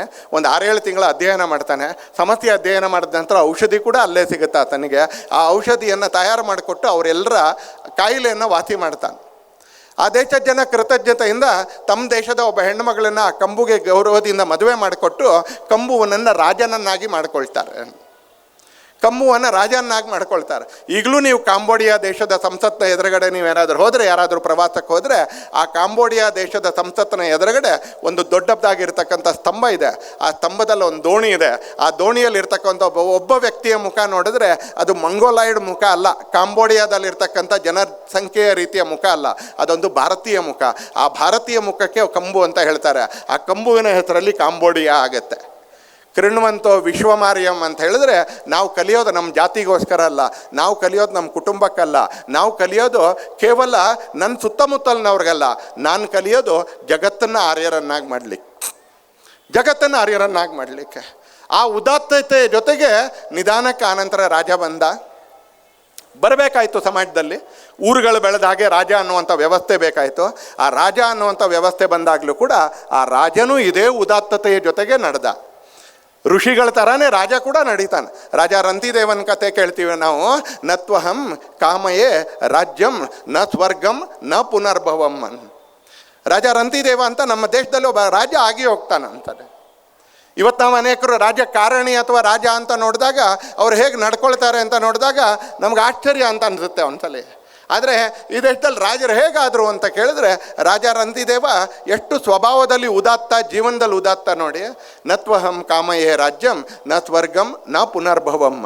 ನನಗೆ ರಾಜ್ಯದ ವಿಸ್ತರಣೆಯ ಆಸೆಯೂ ಇಲ್ಲ, ನ ಸ್ವರ್ಗಂ ನನಗೆ ಸ್ವರ್ಗದ ಆಸೆ ಕೂಡ ಇಲ್ಲ, ನ ಪುನರ್ಭವಂ ನನಗೆ ಪುನರ್ಜನ್ಮದ ಆಸೆಯೂ ಕೂಡ ಇಲ್ಲ. ಒಬ್ಬ ರಾಜ ಹೇಳ್ತಾನೆ, ನಿನ್ನ ಆಸೆ ಏನು ಅಂತ ಕೇಳಿದ್ರೆ, ನ ತ್ವಯಂ ಕಾಮಯೇ ರಾಜ್ಯಂ ನ ಸ್ವರ್ಗಂ ನ ಪುನರ್ಭವಂ. ಹಾಗಾದರೆ ಆಸೆ ಏನು ಅಂತ ಕೇಳಿದ್ರೆ, ರಾಜನಿಗೆ ಆಸೆ ಏನು ಅಂತ ಕೇಳಿದ್ರೆ, ಕಾಮಯೇ ದುಃಖ ತಪ್ತಾನಾಂ ಪ್ರಾಣಿನಾಂ ಆರ್ತಿನಾಶನಂ. ಕಾಮಯೇ ದುಃಖ ತಪ್ತಾನಾಂ ಪ್ರಾಣಿನಾಂ ಆರ್ತಿನಾಶನಂ ಅಂದರೆ ದುಃಖಿಗಳ ದುಃಖದಿಂದ ಇರ್ತಕ್ಕಂಥವ್ರ ದುಃಖವನ್ನು ದೂರ ಮಾಡೋದು, ಪ್ರಾಣಿಗಳ ಆರ್ತನಾದವನ್ನು ದೂರ ಮಾಡೋದು, ಇದು ನಂದು ಅತ್ಯಂತ ಅಪೇಕ್ಷೆ ಅಂತ ಹೇಳ್ತಾನೆ ರಾಜ ರಂತಿದೇವ. ಈ ದೇಶದಲ್ಲಿ ಬರೀ ಋಷಿಗಳು ಸಂತರು ಮಾತ್ರ ಉದಾತ್ತತೆಯಿಂದ ಬದುಕಿದ್ರು ಅಂತೇನಿಲ್ಲ. ಈ ದೇಶದಲ್ಲಿ ರಾಜ ಕೂಡ ಉದಾತ್ತತೆಯಿಂದ ಬದುಕ್ತಾನೆ. ಯಾವ ಪ್ರಭು ಶ್ರೀರಾಮಚಂದ್ರ ಮಂದಿರವನ್ನು ಕಟ್ಟೋದಕ್ಕೋಸ್ಕರ ಇಲ್ಲಿರ್ತಕ್ಕಂಥ 100 ಜನ ಸಂಘರ್ಷದಲ್ಲಿ ಪಾಲ್ಗೊಂಡಿದ್ರ, ಇವತ್ತು ನಮ್ಮ ಕನಸು ನನಸಾಗಿದೆಯೋ, ಅಯೋಧ್ಯೆಯಲ್ಲಿ ಪ್ರಭು ಶ್ರೀರಾಮಚಂದ್ರನ ಮಂದಿರದ ನಿರ್ಮಾಣ ಆಗಿದೆಯೋ, ಆ ಪ್ರಭು ಶ್ರೀರಾಮಚಂದ್ರನಿಗೆ ಇಲ್ಲಿರ್ತಕ್ಕಂಥ ತುಂಬ ಜನ ನಾವು ಆತನ ಹೆಸರು ಹೇಳಬೇಕಾದ್ರೆ ಏನು ಹೇಳ್ತೀವಿ ಅಂತ ಕೇಳಿದ್ರೆ, ಆತನೂ ಒಬ್ಬ ರಾಜ. ಯಾಕೆ ದೇವರಾದ ಆತ ಅಂತ ಕೇಳಿದ್ರೆ, ಅವನೂ ಒಬ್ಬ ರಾಜ. ಆತನ ಜೊತೆಲೇ ಇದ್ದಂಥ ತುಂಬ ಜನ ದೇವರಾಗಲಿಲ್ಲ. ಇವತ್ತು ದಶರಥನನ್ನು ಯಾರು ದೇವರು ಅಂತ ಪೂಜಿಸಲ್ಲ, ಒಂದು ಕಡೆ ಪೂಜಿಸ್ತಾರೆ ಅಷ್ಟೆ. ಇವತ್ತು ಭರತನನ್ನು ಯಾರು ದೇವರು ಅಂತ ಪೂಜಿಸಲ್ಲ. ಇವತ್ತು ಶತ್ರುಘ್ನನನ್ನೇ ಯಾರು ದೇವರು ಅಂತ ಪೂಜಿಸಲ್ಲ. ಆದರೆ ರಾಮನ್ ಯಾಕೆ ದೇವರು ಅಂತ ಪೂಜಿಸ್ತಾನೆ ಅಂತ ಕೇಳಿದ್ರೆ, ಆ ರಾಮನಿಗೆ ಒಂದು ಶಬ್ದ ಹಿಂದ್ಗಡೆ ಪ್ರಭು ಅಂತ ಕರೀತಾರೆ, ಅದಕ್ಕಿಂತ ಹಿಂದ್ಗಡೆ ಇರ್ತಕ್ಕಂಥ ಒಂದು ಶಬ್ದ ಇದೆಯಲ್ಲ, ಆ ಶಬ್ದದ ಕಾರಣಕ್ಕೆ ಆತ ದೇವರಾದ.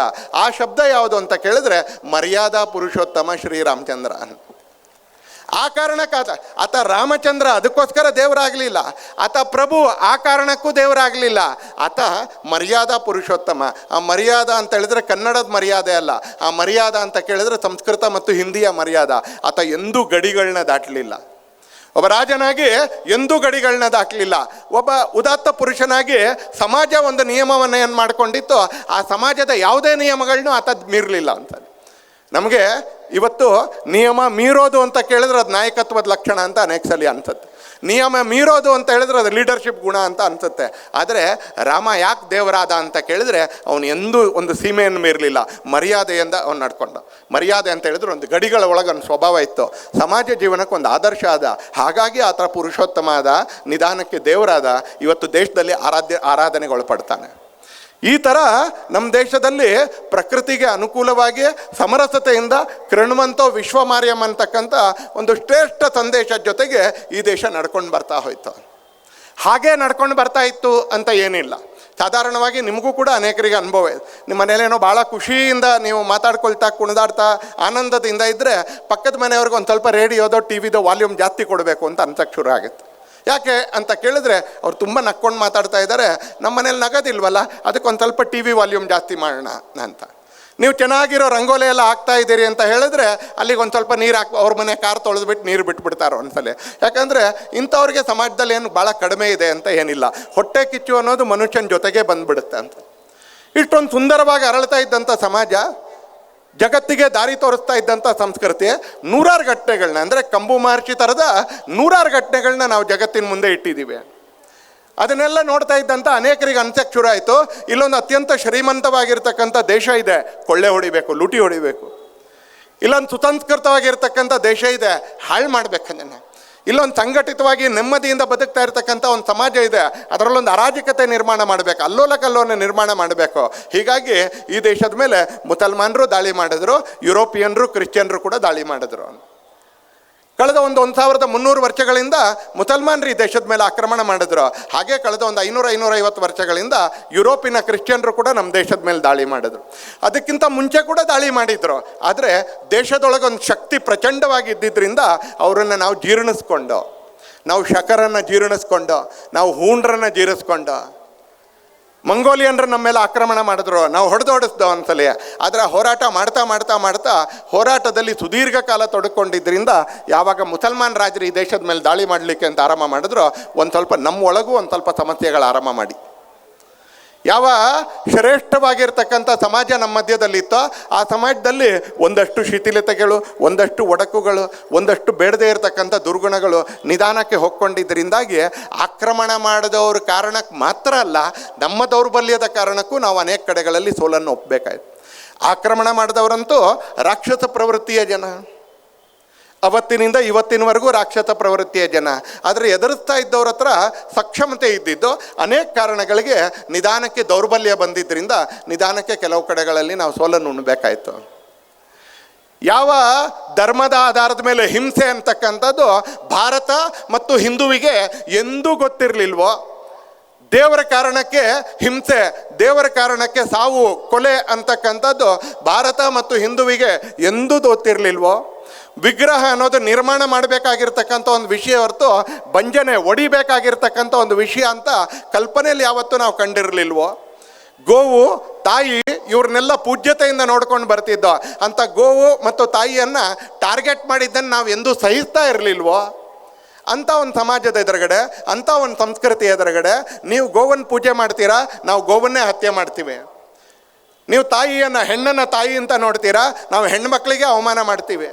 ನೀವು ವಿಗ್ರಹವನ್ನು ಪೂಜೆ ಮಾಡ್ತೀವ, ನಾವು ಬೇಲೂರಿನಲ್ಲೂ ವಿಗ್ರಹ ಹೊಡಿತೀವಿ, ಶ್ರೀರಂಗಪಟ್ಟಣದ ದೇವಸ್ಥಾನದ ಪ್ರಾಂಗಣದ ವಿಗ್ರಹವನ್ನು ಹೊಡಿತೀವಿ, ನಾವು ಅಯೋಧ್ಯೆಯಲ್ಲೂ ವಿಗ್ರಹ ಹೊಡಿತೀವಿ, ನಾವು ಮಥುರಾದಲ್ಲೂ ವಿಗ್ರಹ ಹೊಡಿತೀವಿ, ನಾವು ಕಾಶಿಯ ಈಶ್ವರಲಿಂಗವನ್ನು ಹೊಡಿತೀವಿ. 1000 ವರ್ಷಗಳ ಕೆಳಗೆ 2026 ಜನವರಿ 8, 9, 10ಕ್ಕೆ ನಾವು ಸೋಮನಾಥದ ಈಶ್ವರಲಿಂಗವನ್ನು ಹೊಡಿತೀವಿ, ನಾವು ದೇವಸ್ಥಾನವನ್ನು ಧ್ವಂಸ ಮಾಡ್ತೀವಿ ಅಂತಕ್ಕಂಥ ಒಂದು ವಿಶೇಷ ಪ್ರಕೃತಿಯ, ವಿಚಿತ್ರ ಪ್ರಕೃತಿಯ, ಒಂದು ದಾನವಿ ಪ್ರಕೃತಿಯ ಜನ ಈ ದೇಶಕ್ಕೆ ಬಂದರು. ಹತ್ರ 1000 ವರ್ಷಗಳ ಆಕ್ರಮಣ, ನಾವೆಂದೂ ಕಾಣದೇ ಇರತಕ್ಕಂಥ ರೀತಿಯ ಆಕ್ರಮಣ. ಆದಿರಂಗ, ಮಧ್ಯರಂಗ ಅಂತ ಹೇಳಿ ವೈಕುಂಠ ಏಕಾದಶಿ ದಿವಸ ನೀವು ದರ್ಶನಕ್ಕೆ ಹೋದರೆ ಈಗಲೂ ಕೂಡ ನಮ್ಗೆ ಅನಿಸುತ್ತೆ ಎಷ್ಟು ಚೆನ್ನಾಗಿರಬೇಕೋ ರಂಗನಾಥ ಸ್ವಾಮಿ ದೇವಸ್ಥಾನ ಅಷ್ಟು ಚೆನ್ನಾಗಿಲ್ವಲ್ಲ ಅಂತ ಇವತ್ತು ಅನಿಸುತ್ತೆ ನಮಗೆ. ಅದನ್ನು ದಾಟಿ ಶ್ರೀರಂಗಕ್ಕೆ ಹೋದರೆ ಅಲ್ಲಿಗೂ ಕೂಡ ಆಕ್ರಮಣ ನಡೆದಿದೆ. ಆ ದೇವಸ್ಥಾನಕ್ಕೂ ಕಾವೇರಿ ಮಡ್ಲಲ್ಲಿ ಇರ್ತಕ್ಕಂಥ ದೇವಸ್ಥಾನದ ಮೇಲೂ ಆಕ್ರಮಣ ನಡೀತು. ಪಕ್ಕದ ಬೇಲೂರು ಮತ್ತು ಹಳೇಬೀಡಿಗೆ ಹೋದರೆ ಸುಂದರವಾಗಿರ್ತಕ್ಕಂಥ ಶಿಲಾಬಾಲಿಕೆಯರ ಮೂರ್ತಿ, ಅದು ಕೂಡ ಯಾವುದಕ್ಕೋ ತಲೆ ಇಲ್ಲ, ಯಾವುದಕ್ಕೋ ಕಾಲಿಲ್ಲ, ಯಾವುದಕ್ಕೋ ಕೈ ಇಲ್ಲ, ಯಾವುದರಲ್ಲೂ ಆಭರಣ ಇಲ್ಲ, ಯಾವುದರಲ್ಲೂ ಶಸ್ತ್ರ ಇಲ್ಲ. ಯಾಕೆ? ಮೂರ್ತಿ ಸುಂದರವಾಗಿದೆ, ನಮಗೆ ಸುಂದರವಾಗಿದ್ದರೆ ಆಗೋದಿಲ್ಲ, ನಾವು ಹೊಡಿತೀವಿ. ಏಕದೇವ ಸಂಸ್ಕೃತಿಯ ಜನ, ಏಕಪ್ರವಾದಿ ಸಂಸ್ಕೃತಿಯ ಜನ, ಏಕ ಧರ್ಮಗ್ರಂಥ ಸಂಸ್ಕೃತಿಯ ಜನ, ಏಕ ಸತ್ಯದ ಜನ ನಮ್ಮ ದೇಶದ ಮೇಲೆ ನಿರಂತರವಾಗಿ ಆಕ್ರಮಣ ಮಾಡಿದ್ರು. 1000 ವರ್ಷಗಳ ಕಾಲ ಆಕ್ರಮಣ ಮಾಡಿದ್ರು. ಗೋವಿಂದರಾಜನಗರದ ಈ ಮೈದಾನದಲ್ಲಿ ಕೂತ್ಕೊಂಡು ನಾವು ಸ್ಪಷ್ಟವಾಗಿ ನೆನಪು ಮಾಡ್ಕೊಳ್ಬೇಕು, ಯಾವ 12 ಜ್ಯೋತಿರ್ಲಿಂಗಗಳಲ್ಲಿ ಸೋಮನಾಥ ಕೂಡ ಒಂದು. ಆ ಸೋಮನಾಥದ ದೇವಸ್ಥಾನವನ್ನು ಜನವರಿ 8, 9, 10, 2026ನೇ ಇಸ್ವಿ, ಇವತ್ತಿಗೆ ಈ ವರ್ಷಕ್ಕೆ 1000 ವರ್ಷಗಳಷ್ಟು ಕೆಳಗೆ ಗಜನಿ ಮೊಹಮ್ಮದ್ ಬಂದು ಅದನ್ನು ಒಡಿಬೇಕು ಅಂತಲೇ ಬರ್ತಾನೆ. ಆತ ತನ್ನ ಪುಸ್ತಕದಲ್ಲಿ ಬರೆದಿದ್ದಾನೆ, ಆತನ ಆಸ್ಥಾನ ವಿದ್ವಾಂಸ ಬರೆದಿರ್ತಕ್ಕಂಥ ಪುಸ್ತಕ. ಇದನ್ನು ದ್ವೇಷ ಭಾಷಣದೊಳಗಡೆ ಏನು ಬೇಕಾದರೂ ಹಾಕ್ಬೋದು, ಯಾಕಂದರೆ ಇದು ಇತಿಹಾಸದಲ್ಲಿರ್ತಕ್ಕಂಥ. ಟಿಪ್ಪು ಸುಲ್ತಾನ್ 70,000 ಕ್ರಿಶ್ಚಿಯನ್ರನ್ನ ಕೊಂದ, ಟಿಪ್ಪು ಸುಲ್ತಾನ್ 1,00,000 ಹಿಂದೂಗಳನ್ನ ಕೊಂದ ಅಂತಕ್ಕಂಥದ್ದು ದ್ವೇಷ ಭಾಷಣ ಅಲ್ಲ, ಅದು ಇತಿಹಾಸ, ಅದು ಸತ್ಯವಾಗಿರ್ತಕ್ಕಂಥದ್ದು. ನಿಮಗೆ ಸಹಿಸಕ್ಕೆ ಸಾಧ್ಯ ಆಗಲಿಲ್ಲ ಅಂತ ಹೇಳಿದ್ರೆ ನೀವು ಅದನ್ನು ದ್ವೇಷ ಭಾಷಣ ಅಂತ ಹೇಳ್ಬೋದು. ಕೊಯಮತ್ತೂರಿನ ಹತ್ರ ಹೋದರೆ ಒಕ್ಕಲಿಗರು ಸಿಗ್ತಾರೆ. ತಮಿಳ್ನಾಡಿನಲ್ಲಿ ಎಲ್ರಿ ಒಕ್ಕಲಿಗರು ಅಂತ ಕೇಳಿದ್ರೆ ಒಂದ್ಸಲಿ, ಇಲ್ಲ ಸರ್ ನಾವೊಂದು 300-400 ವರ್ಷದ ಕೆಳಗೆ ಓಡಿ ಬರಬೇಕಾಯ್ತು.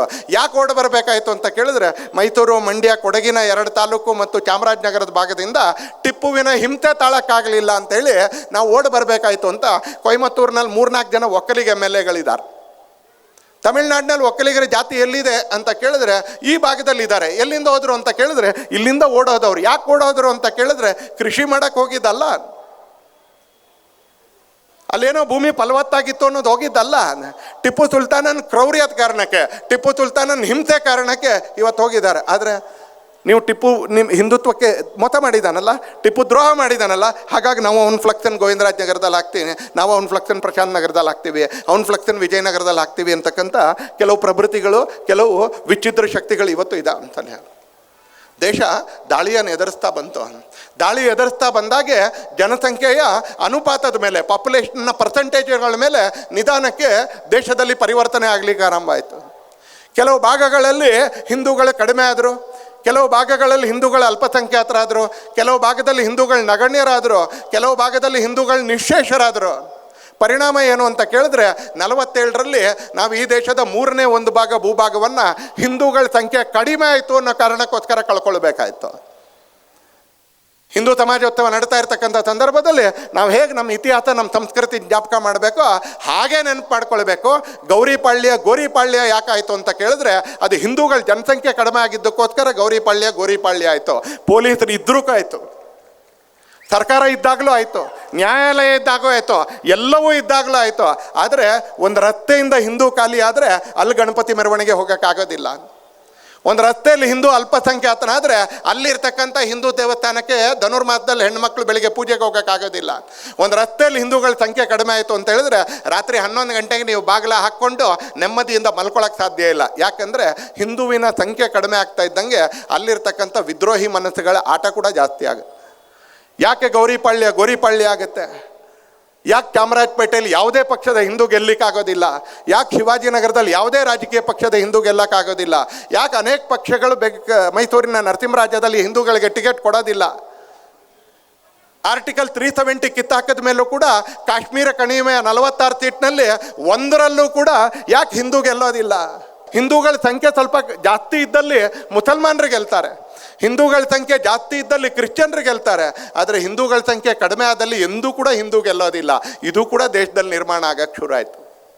ಹಿಂದೂಗಳ ಜನಸಂಖ್ಯೆ ಕಡಿಮೆ ಆಗ್ತಾ ಇದ್ದಾಗೆ ನಮ್ಮ ಪಶ್ಚಿಮದಲ್ಲಿದ್ದಂಥ ಏನು ಭಾರತ ಅಂತಿತ್ತು, ಎಲ್ಲಿ ಪಾಣಿನಿ ವ್ಯಾಕರಣ ಬರೆದಿದ್ದ, ಎಲ್ಲಿ ಲವ ತನ್ನ ಲಾಹೋರನ್ನು ಕಟ್ಟಿದ್ದ, ಎಲ್ಲಿ ತಕ್ಷಶಿಲಾ ವಿಶ್ವವಿದ್ಯಾನಿಲಯ ಇತ್ತು, ಎಲ್ಲಿ ಚಾಣಕ್ಯ ಮತ್ತು ಚಂದ್ರಗುಪ್ತರ ಅಲೆಕ್ಸಾಂಡರ್ನನ್ನು ಎದುರಿಸಿ ಓಡಿಸಿದ್ರು, ಆ ಗಾಂಧಾರ ನಮ್ಮಿಂದ ದೂರ ಆಯಿತು. ಇವತ್ತಿನ ಪಾಕಿಸ್ತಾನದ ಭೂಭಾಗ ದೂರ ಆಯ್ತು ನಮ್ಮಿಂದ. 51 ಶಕ್ತಿಪೀಠಗಳಲ್ಲಿ ಎಲ್ಲಿ ತಾಯಿಯನ್ನು ನಾವು ಆರಾಧಿಸ್ತೀವಿ, ಆ 51 ಶಕ್ತಿಪೀಠಗಳಲ್ಲಿ ಒಂದು ಶಕ್ತಿಪೀಠ ಆಗಿದ್ದಂಥ ಡಾಕೇಶ್ವರಿ ಮಂದಿರ ಇರ್ತಕ್ಕಂಥ ಡಾಕಾ ಅದು ನಮ್ಮ ದೇಶದಿಂದ ಹೊರಗಡೆ ಹೋಯ್ತು. ನಮ್ಮ ದೇಶದ ಒಳಗಡೆನೇ ಇರ್ತಕ್ಕಂಥ ಶಂಕರ ಪರ್ವತದಲ್ಲಿ ಆ ಶಂಕರಾಚಾರ್ಯರು ಪೂಜೆ ಮಾಡಿರ್ತಕ್ಕಂಥ ಜಾಗದಲ್ಲಿ ಪೂಜೆ ಮಾಡಬೇಕು ಅಂತ ಹೇಳಿದ್ರೆ ಇವತ್ತು ಶ್ರೀನಗರದಲ್ಲಿ 24 ಗಂಟೆ ಪೊಲೀಸರ ಕಾವಲು ಇರಬೇಕಾಗುತ್ತೆ. 24 ಅವರ್ ಸೆಕ್ಯೂರಿಟಿ ಇದ್ದರೆ ಮಾತ್ರ ಅಲ್ಲಿ ಪೂಜೆ ಮಾಡೋಕ್ಕಾಗುತ್ತೆ.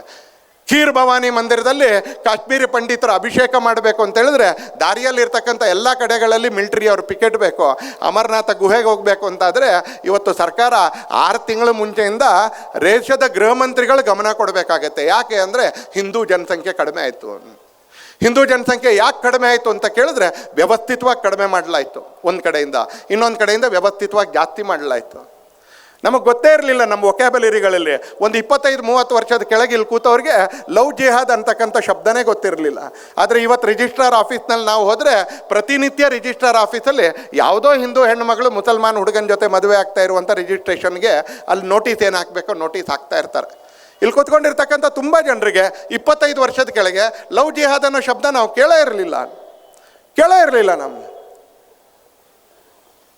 ನೀವು ಮಂಗಳೂರಿನಿಂದ ಇವತ್ತು ತಿರುವನಂತಪುರದ ಕಡೆಗೆ ನೀವು ಹೊರಟ್ರೆ ನೀವು ಭಾರತದಲ್ಲಿದ್ದೀರೋ ಅಥವಾ ಅರಬ್ ದೇಶದಲ್ಲಿದ್ದೀರೋ ಅಂತಕ್ಕಂಥ ಸಂಶಯ ಆಗುತ್ತೆ. ಕಪ್ಪು ಬೋರ್ಡ್ಗಳು ನಮ್ಮ ದೇಶದಲ್ಲಿ ಎಂದೂ ತಿಂದೇ ಇರತಕ್ಕಂಥ ರೀತಿಯ ವಿಚಿತ್ರವಾಗಿರ್ತಕ್ಕಂಥ ಹೆಸರುಗಳು ನಮ್ಮ ದೇಶದ ಮುಸಲ್ಮಾನರ ಹೆಸರು ನಮಗೂ ಕೂಡ ಚೆನ್ನಾಗಿ ಗೊತ್ತು. ಆದರೆ ಎಂದೂ ನಾವು ಕೇಳದೇ ಇರತಕ್ಕಂಥ ರೀತಿಯ ಹೆಸರುಗಳು.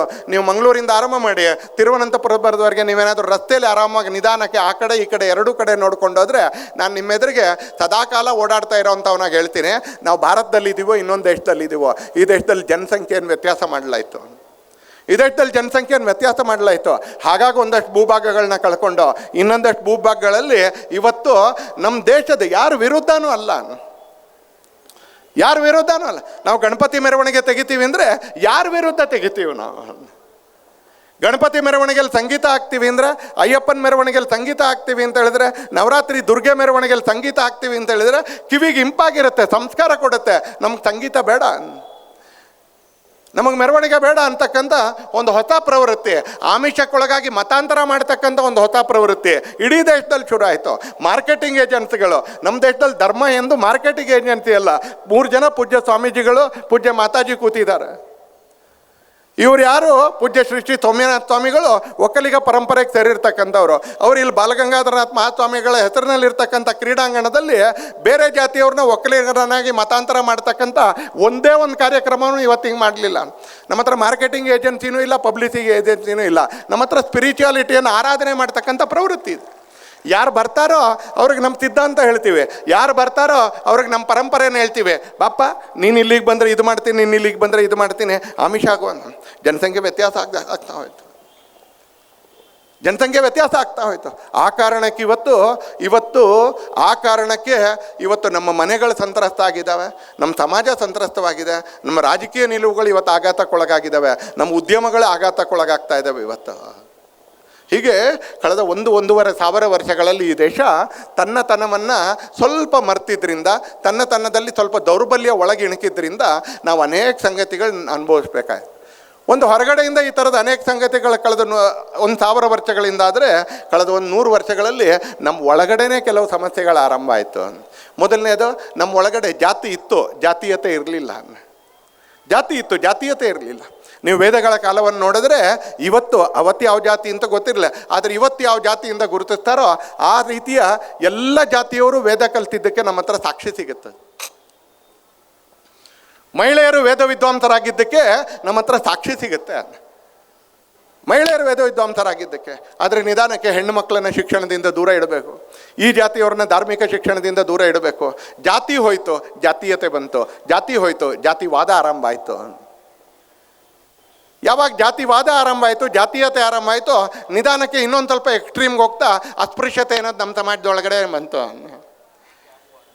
ಸಾಕಿರ್ತಕ್ಕಂಥ ಬೆಕ್ಕನ್ನು ಊಟ ಮಾಡ್ತಾ ಇರುವಾಗಲೂ ಅಪ್ಕೊಳ್ತಕ್ಕಂಥ ಜನ, ಸಾಕಿರುವಂಥ ನಾಯಿಯನ್ನು ಹಾಸಿಗೆಯಲ್ಲೂ ತಮ್ಮ ಜೊತೆಗೆ ಮಲಗಿಸ್ಕೊಳ್ತಕ್ಕಂಥ ಜನ, ತಮ್ಮದೇ ರೀತಿಯಲ್ಲಿ ಭಗವಂತನ ಸೃಷ್ಟಿಯಲ್ಲಿ ರಕ್ತ ಮಾಂಸಗಳನ್ನ ಇಟ್ಕೊಂಡು ಹುಟ್ಟಿರ್ತಕ್ಕಂಥ ವ್ಯಕ್ತಿಯನ್ನು ಮುಟ್ಟಿಸ್ಕೊಳ್ಳಲ್ಲ ಅಂತ ಅನ್ಸಕ್ಕೆ ಶುರು ಮಾಡಿದ್ರು.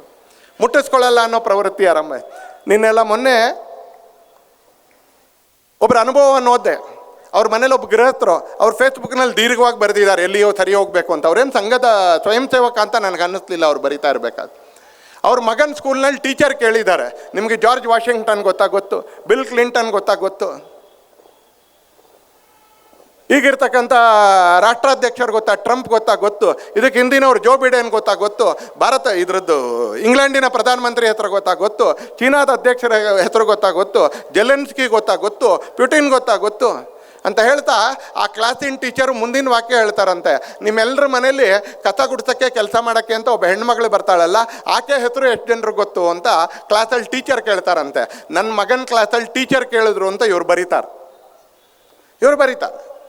ಇವ್ರ ಮಗನನ್ನೂ ಸೇರಿಸಿ 6ನೇ ಕ್ಲಾಸ್ನಲ್ಲಿ ಹೋಗ್ತಕ್ಕಂಥ ಇವ್ರ ಮಗನನ್ನೂ ಸೇರಿಸಿ ಆ ಕ್ಲಾಸಲ್ಲಿ ಇರ್ತಕ್ಕಂಥ ಒಂದು 90 ಜನ ಮಕ್ಕಳಿಗೆ ತಮ್ಮ ಮನೇಲಿ ಯಾರು ಮನೇಲಿ ಕಸ ಗುಡ್ಸೋಕ್ಕೆ ಕೆಲಸ ಮಾಡೋಕ್ಕೆ ಅಂತ ಬರ್ತಾರೆ ಆ ತಾಯಿ ಹೆಸರು ಗೊತ್ತಿರಲಿಲ್ಲ. ಇವ್ರಿಗೆ ಜಾರ್ಜ್ ವಾಷಿಂಗ್ಟನ್ ಗೊತ್ತು, ಇವ್ರಿಗೆ ಡೊನಾಲ್ಡ್ ಟ್ರಂಪ್ ಗೊತ್ತು. ಯಾರ ಜೊತೆ ಜೀವನದಲ್ಲಿ ಇವ್ರಿಗೇನು ಕೆಲಸ ಬರಲ್ವೋ, ಯಾರ ಜೊತೆ ಜೀವನದಲ್ಲಿ ಇವ್ರಿಗೆ ಸಂಪರ್ಕನೇ ಬರೋದಿಲ್ವೋ, ಯಾರ ಜೊತೆ ಜೀವನದಲ್ಲಿ ಯಾವುದು ಲೇನಾದೇನ ಯಾವುದೂ ಕೂಡ ಇಲ್ವೋ ಅಂಥವ್ರ ಹೆಸರೆಲ್ಲ ಇವ್ರಿಗೆ ಗೊತ್ತು, ಅವ್ರ ಹುಟ್ಟದಬ್ಬ ಗೊತ್ತು, ಅವ್ರ ಚರಿತ್ರೆ ಇವ್ರಿಗೆ ಗೊತ್ತು. ಆದರೆ ಮನೆಯಲ್ಲಿ ನಮ್ಮ ಬದುಕಿಗೆ ಅಂತ ಸಹಾಯ ಮಾಡ್ತಕ್ಕಂಥ ಒಬ್ಬ ತಾಯಿ ಪ್ರತಿನಿತ್ಯ ತನ್ನ ಮನೇಲಿ ಕಷ್ಟ ಇದ್ದರೂ ಇಲ್ಲಿ ಬರುವಂಥ, ತನಗೆ ಜ್ವರ ನೆಗಡಿ ಇದ್ದರೂ ಕೂಡ ಇಲ್ಲಿ ಮನೆ ಕೆಲಸ ಬರಬೇಕು ಅನ್ಕೋತಕ್ಕಂಥ ಹೆಣ್ಣುಮಗಳು ತಾಯಿ, ಆಕೆ ಹೆಸರು ನಮಗೆ ಗೊತ್ತಿಲ್ಲ. ಜೊತೆಗೆ ಆಕೆಗೆ ಯಾವ ವಚನದಲ್ಲಿ ಕರೀತಾರೆ ಅಂದರೆ ಅನೇಕ ಮನೆಗಳಲ್ಲಿ ಏಕವಚನದಲ್ಲಿ ಕರೀತಾರೆ. ಯಾಕೆ ಏಕವಚನದಲ್ಲಿ ಕರೀತಾರೆ ಅಂದರೆ ನಮಗಿಂತ ಕೀಳು ಕೆಲಸ ಮಾಡ್ತಾರೆ, ನಮಗಿಂತ ಕೆಳಗಿನ ಜಾತಿ. ಯಾವಾಗ ಇದು ಹೊಕ್ಕೊಳ್ತೋ ಸಮಾಜದಲ್ಲಿ ಬಿರುಕುಗಳು ಸ್ವಲ್ಪ ದೊಡ್ಡದಾಯಿತು. ಯಾವಾಗ ಸಮರಸ್ತೆ ಹೋಯ್ತೋ ಸಮಾಜದಲ್ಲಿ ಒಂದು ಸ್ವಲ್ಪ ಬಿರುಕುಗಳು ದೊಡ್ಡದಾಗಕ್ಕೆ ಶುರು ಆಯಿತು. ಯಾವಾಗ ಅಸ್ಪೃಶ್ಯತೆ ಬಂತು, ಮುಟ್ಟಿಸ್ಕೊಳ್ಳಲ್ಲ ಅಂತ ಆರಂಭ ಆಯಿತು ಅಂತಲೇ. ಯಾವಾಗ ಸಮಾಜ ದುರ್ಬಲ ಆಯಿತು, ಹೊರಗಡೆಯಿಂದ ಆಕ್ರಮಣ ಮಾಡ್ತಕ್ಕಂಥವ್ರಿಗೂ ಭಾಳ ಸುಲಭ ಆಯಿತು ನಮ್ಮನ್ನು ದುರ್ಬಲ ಮಾಡ್ತಕ್ಕಂಥದ್ದು. 47ರಲ್ಲಿ ನಮಗೆ ಸ್ವಾತಂತ್ರ್ಯ ಬಂತು, ಆದರೆ ಭಾರತವಾಗಿ ಉಳ್ಕೊಂಡಿದೆಯಾ ಅಂತ ಕೇಳಿದ್ರೆ ಇವತ್ತು ಭಾರತವಾಗಿ ಉಳ್ಕೊಂಡಿಲ್ಲ. ನಮ್ಮ ಗಡಿಗಳಿದ್ದಾವೆ, ನಮ್ಮ ಹತ್ರ ಸೇನೆ ಇದೆ, ನಮ್ಮ ಹತ್ರ ಒಂದು ಸಂವಿಧಾನ ಇದೆ, ನಮ್ಮ ಹತ್ರ ಒಂದು ಸರ್ಕಾರ ಇದೆ, ನಾವೇ ಮತ ಹಾಕ್ತೀವಿ, ನಮ್ಮ ಮತದಿಂದಲೇ ಆಯ್ಕೆ ಮಾಡ್ತಾರೆ ಅಂತಲೇ. ಆದರೆ ಯಾವ ಉದಾತ್ತವಾಗಿರ್ತಕ್ಕಂಥ ಬದುಕು ನಮ್ಮದಾಗಿತ್ತೋ ಆ ಉದಾತ್ತವಾಗಿರ್ತಕ್ಕಂಥ ಬದುಕು ಇವತ್ತು ನಮ್ಮ ಮನೆಗಳಲ್ಲಿ ಉಳ್ಕೊಂಡಿದೆಯಾ, ನಮ್ಮ ಸಮಾಜದಲ್ಲಿ ಉಳ್ಕೊಂಡಿದೆಯಾ ಅಂತ ಕೇಳಿದ್ರೆ ಉಳಿದಿದೆ, ಆದರೆ ಎಷ್ಟು ಬೇಕೋ ಅಷ್ಟು ಉಳ್ಕೊಂಡಿಲ್ಲ. ಇದೆಲ್ಲವನ್ನು ನೋಡ್ತಾ ಇರುವಾಗ ಇವತ್ತು ನಮ್ಮ ಮುಂದಿನ ದಾರಿಯನ್ನು ನಾವು ಏನು ಮಾಡಬೇಕು ಅಂತ ಯೋಚನೆ ಮಾಡಬೇಕಾಗಿ ಬರುತ್ತೆ ಅಂತಲೇ. ಒಂದು ಅಪಾರವಾಗಿರ್ತಕ್ಕಂಥ ಸಂಭಾವ್ಯತೆಗಳಿರ್ತಕ್ಕಂಥ ಪಾಸಿಬಿಲಿಟೀಸ್ ಇರ್ತಕ್ಕಂಥ ಮುಂದಿನ ದಾರಿ ಭವಿಷ್ಯದ್ದು. ಹಾಗೆ ಸಾಕಷ್ಟು ಸವಾಲುಗಳು ಇರ್ತಕ್ಕಂಥ ಮುಂದಿನ ದಾರಿ ನಮ್ಮದು. ಸಂಘದ ಶತಾಬ್ದಿ ವರ್ಷದಲ್ಲಿ ಆ ಅಪಾರ ಸಂಭಾವ್ಯತೆಗಳು ನಮಗೆ ಪಾಸಿಬಿಲಿಟೀಸ್ ಏನಿದೆ ಅದು ನಮಗೊಂದು ವಿಶ್ವಾಸನೂ ತಂದುಕೊಡ್ತಾ ಇದೆ. ಹಾಗೆ ಅಗಾಧವಾಗಿರ್ತಕ್ಕಂಥ ಸವಾಲಿಗೆ ನಮ್ಮನ್ನು ನಾವು ಜಾಗೃತನೂ ಮಾಡಿಕೊಳ್ಬೇಕು, ಎಚ್ಚರಿಸ್ಕೊಳ್ಳಬೇಕು ಅಂತಲೇ. ಇವತ್ತು ಭಾರತ ಜಗತ್ತಕ್ಕೆ ಕೊಟ್ಟಿರ್ತಕ್ಕಂಥ ಯೋಗ ಇವತ್ತು 100 ದೇಶಗಳಲ್ಲಿ ಜೂನ್ 21ಕ್ಕೆ ನಡೆದಂಥ ಇಂಟರ್ನ್ಯಾಷನಲ್ ಯೋಗ ಡೇನಲ್ಲಿ ಭಾರತ ಜಗತ್ತಕ್ಕೆ ಕೊಟ್ಟಿರ್ತಕ್ಕಂಥ ಯೋಗ 200ಕ್ಕಿಂತ ಹೆಚ್ಚು ದೇಶಗಳಲ್ಲಿ ಸಾಮೂಹಿಕ ಯೋಗ ಪ್ರದರ್ಶನ ಜೊತೆಗೆ ಯೋಗ ಅಭ್ಯಾಸದ ಜೊತೆಗೆ ಆಚರಣೆ ಆಯಿತು. ಇವತ್ತು ಜಗತ್ತಿನ ಮೂಲೆ ಮೂಲೆಗಳಲ್ಲಿ ಒಂದು ಲಿವಿಂಗ್ ಸ್ಟೈಲ್ನ ಹೆಸರಿನಲ್ಲಿ, ಒಂದು ವೇ ಆಫ್ ಲಿವಿಂಗ್ನ ಹೆಸರಿನಲ್ಲಿ ಇವತ್ತು ಹೆಲ್ತ್ ಪ್ರಾಕ್ಟೀಸ್ಗಳಲ್ಲಿ ಭಾರತದ ಯೋಗ ಸೇರಿಕೊಂಡಿದೆ. ಹೆಮ್ಮೆ ತರ್ತಾ ಇಲ್ವಾ ಅಂತ ಕೇಳಿದ್ರೆ ಹೆಮ್ಮೆ ತರುತ್ತೆ ನಮಗೆ. ಇವತ್ತು ಭಾರತದ ಆಧ್ಯಾತ್ಮವನ್ನು ನಾವು ಕಲಿಬೇಕು. ಅದರಲ್ಲೊಂದು ಸ್ವಲ್ಪ ಸಮಾಧಾನ ಸಿಗುತ್ತೆ, ಅದರಲ್ಲೊಂದು ಸ್ವಲ್ಪ ನೆಮ್ಮದಿ ಸಿಗುತ್ತೆ ಅಂತ ಆಗ ಆ್ಯಪಲ್ ಕಂಪನಿಯ ಓನರ್ ಆತನೂ ಬಂದ ಶಿವಾನಂದ ಆಶ್ರಮಕ್ಕೆ. ಈಗಲೂ ಕೂಡ ಲಕ್ಷಾಂತರ ಜನ ಯಾರು ಭೌತಿಕವಾಗಿ ತುಂಬ ಅಭಿವೃದ್ಧಿಗೊಳಗಾಗಿದ್ದಾರೋ, ಯಾರು ತಾಂತ್ರಿಕವಾಗಿ ತುಂಬ ಬೆಳೆದಿದ್ದಾರೋ, ಯಾರು ಹಣದ ವಿಷಯದಲ್ಲಿ ತುಂಬ ಗಟ್ಟಿಗರಾಗಿದ್ದಾರೋ ಅಂಥವರು ಸಮಾಧಾನ ಬೇಕು ಅಂತ ಭಾರತಕ್ಕೆ ಬರ್ತಾರೆ, ನೆಮ್ಮದಿ ಬೇಕು ಅಂತ ಭಾರತಕ್ಕೆ ಬರ್ತಾರೆ, ಆಧ್ಯಾತ್ಮ ಬೇಕು ಅಂತ ಭಾರತಕ್ಕೆ ಬರ್ತಾರೆ, ಭಕ್ತಿ ಬೇಕು ಅಂತ ಭಾರತಕ್ಕೆ ಬರ್ತಾರೆ.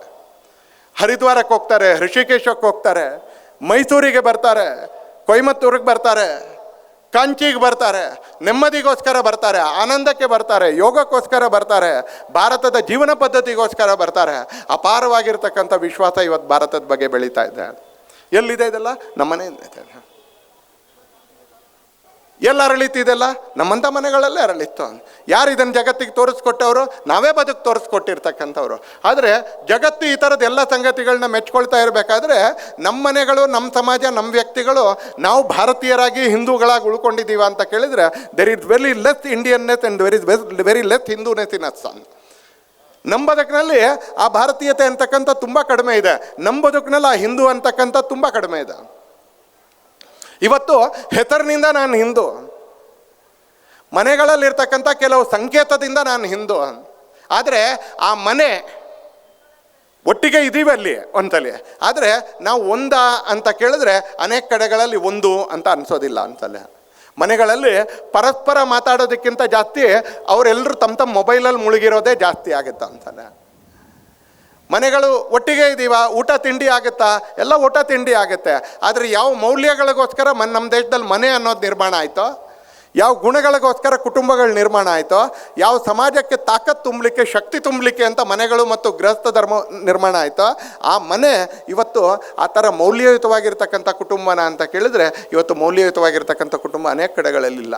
ಅಲ್ಲಿ ಸೌಹಾರ್ದ, ಅಲ್ಲಿ ನೆಮ್ಮದಿ, ಅಲ್ಲಿ ಆನಂದ, ಅಲ್ಲಿ ಪರಸ್ಪರರಿಗೋಸ್ಕರ ಅನುಕೂಲಿಯಾಗಿ ಬದುಕ್ತಕ್ಕಂಥ, ಇದೆಲ್ಲದರ ಜೊತೆಗೆ ಸುತ್ತಲಿನ ಸಮಾಜಕ್ಕೆ ಉಪಕಾರಿಯಾಗಿ ಬದುಕ್ತಕ್ಕಂಥ ಪ್ರವೃತ್ತಿ ಇದೆ ಅಂತ ಕೇಳಿದ್ರೆ ಇವತ್ತು ಭಾಳ ಕಡೆಗಳಲ್ಲಿ ಸ್ವಲ್ಪ ಕ್ವಶನ್ ಮಾರ್ಕ್ ಬರುತ್ತೆ. ನಾವು ಯೋಚನೆ ಮಾಡಬೇಕು. ಇವತ್ತು ಭಾರತ ಜಗತ್ತಿಗೆ ಯೋಗ ಕೊಟ್ಟಿದೆ, ಇವತ್ತು ಭಾರತ ಜಗತ್ತಿಗೆ ಸಂಗೀತ ಕೊಟ್ಟಿದೆ, ಭಾರತ ಜಗತ್ತಿಗೆ ಸಾಫ್ಟ್ವೇರ್ ಇಂಜಿನಿಯರ್ಗಳನ್ನ ಕೊಡುತ್ತೆ, ಭಾರತ ಜಗತ್ತಿಗೆ ಕೋಡಿಂಗ್ ಮಾಡೋರನ್ನ ಕೊಡುತ್ತೆ, ಭಾರತ ಜಗತ್ತಿಗೆ ಟೆಸ್ಟರ್ ಮಾಡೋರನ್ನ ಕೊಡುತ್ತೆ.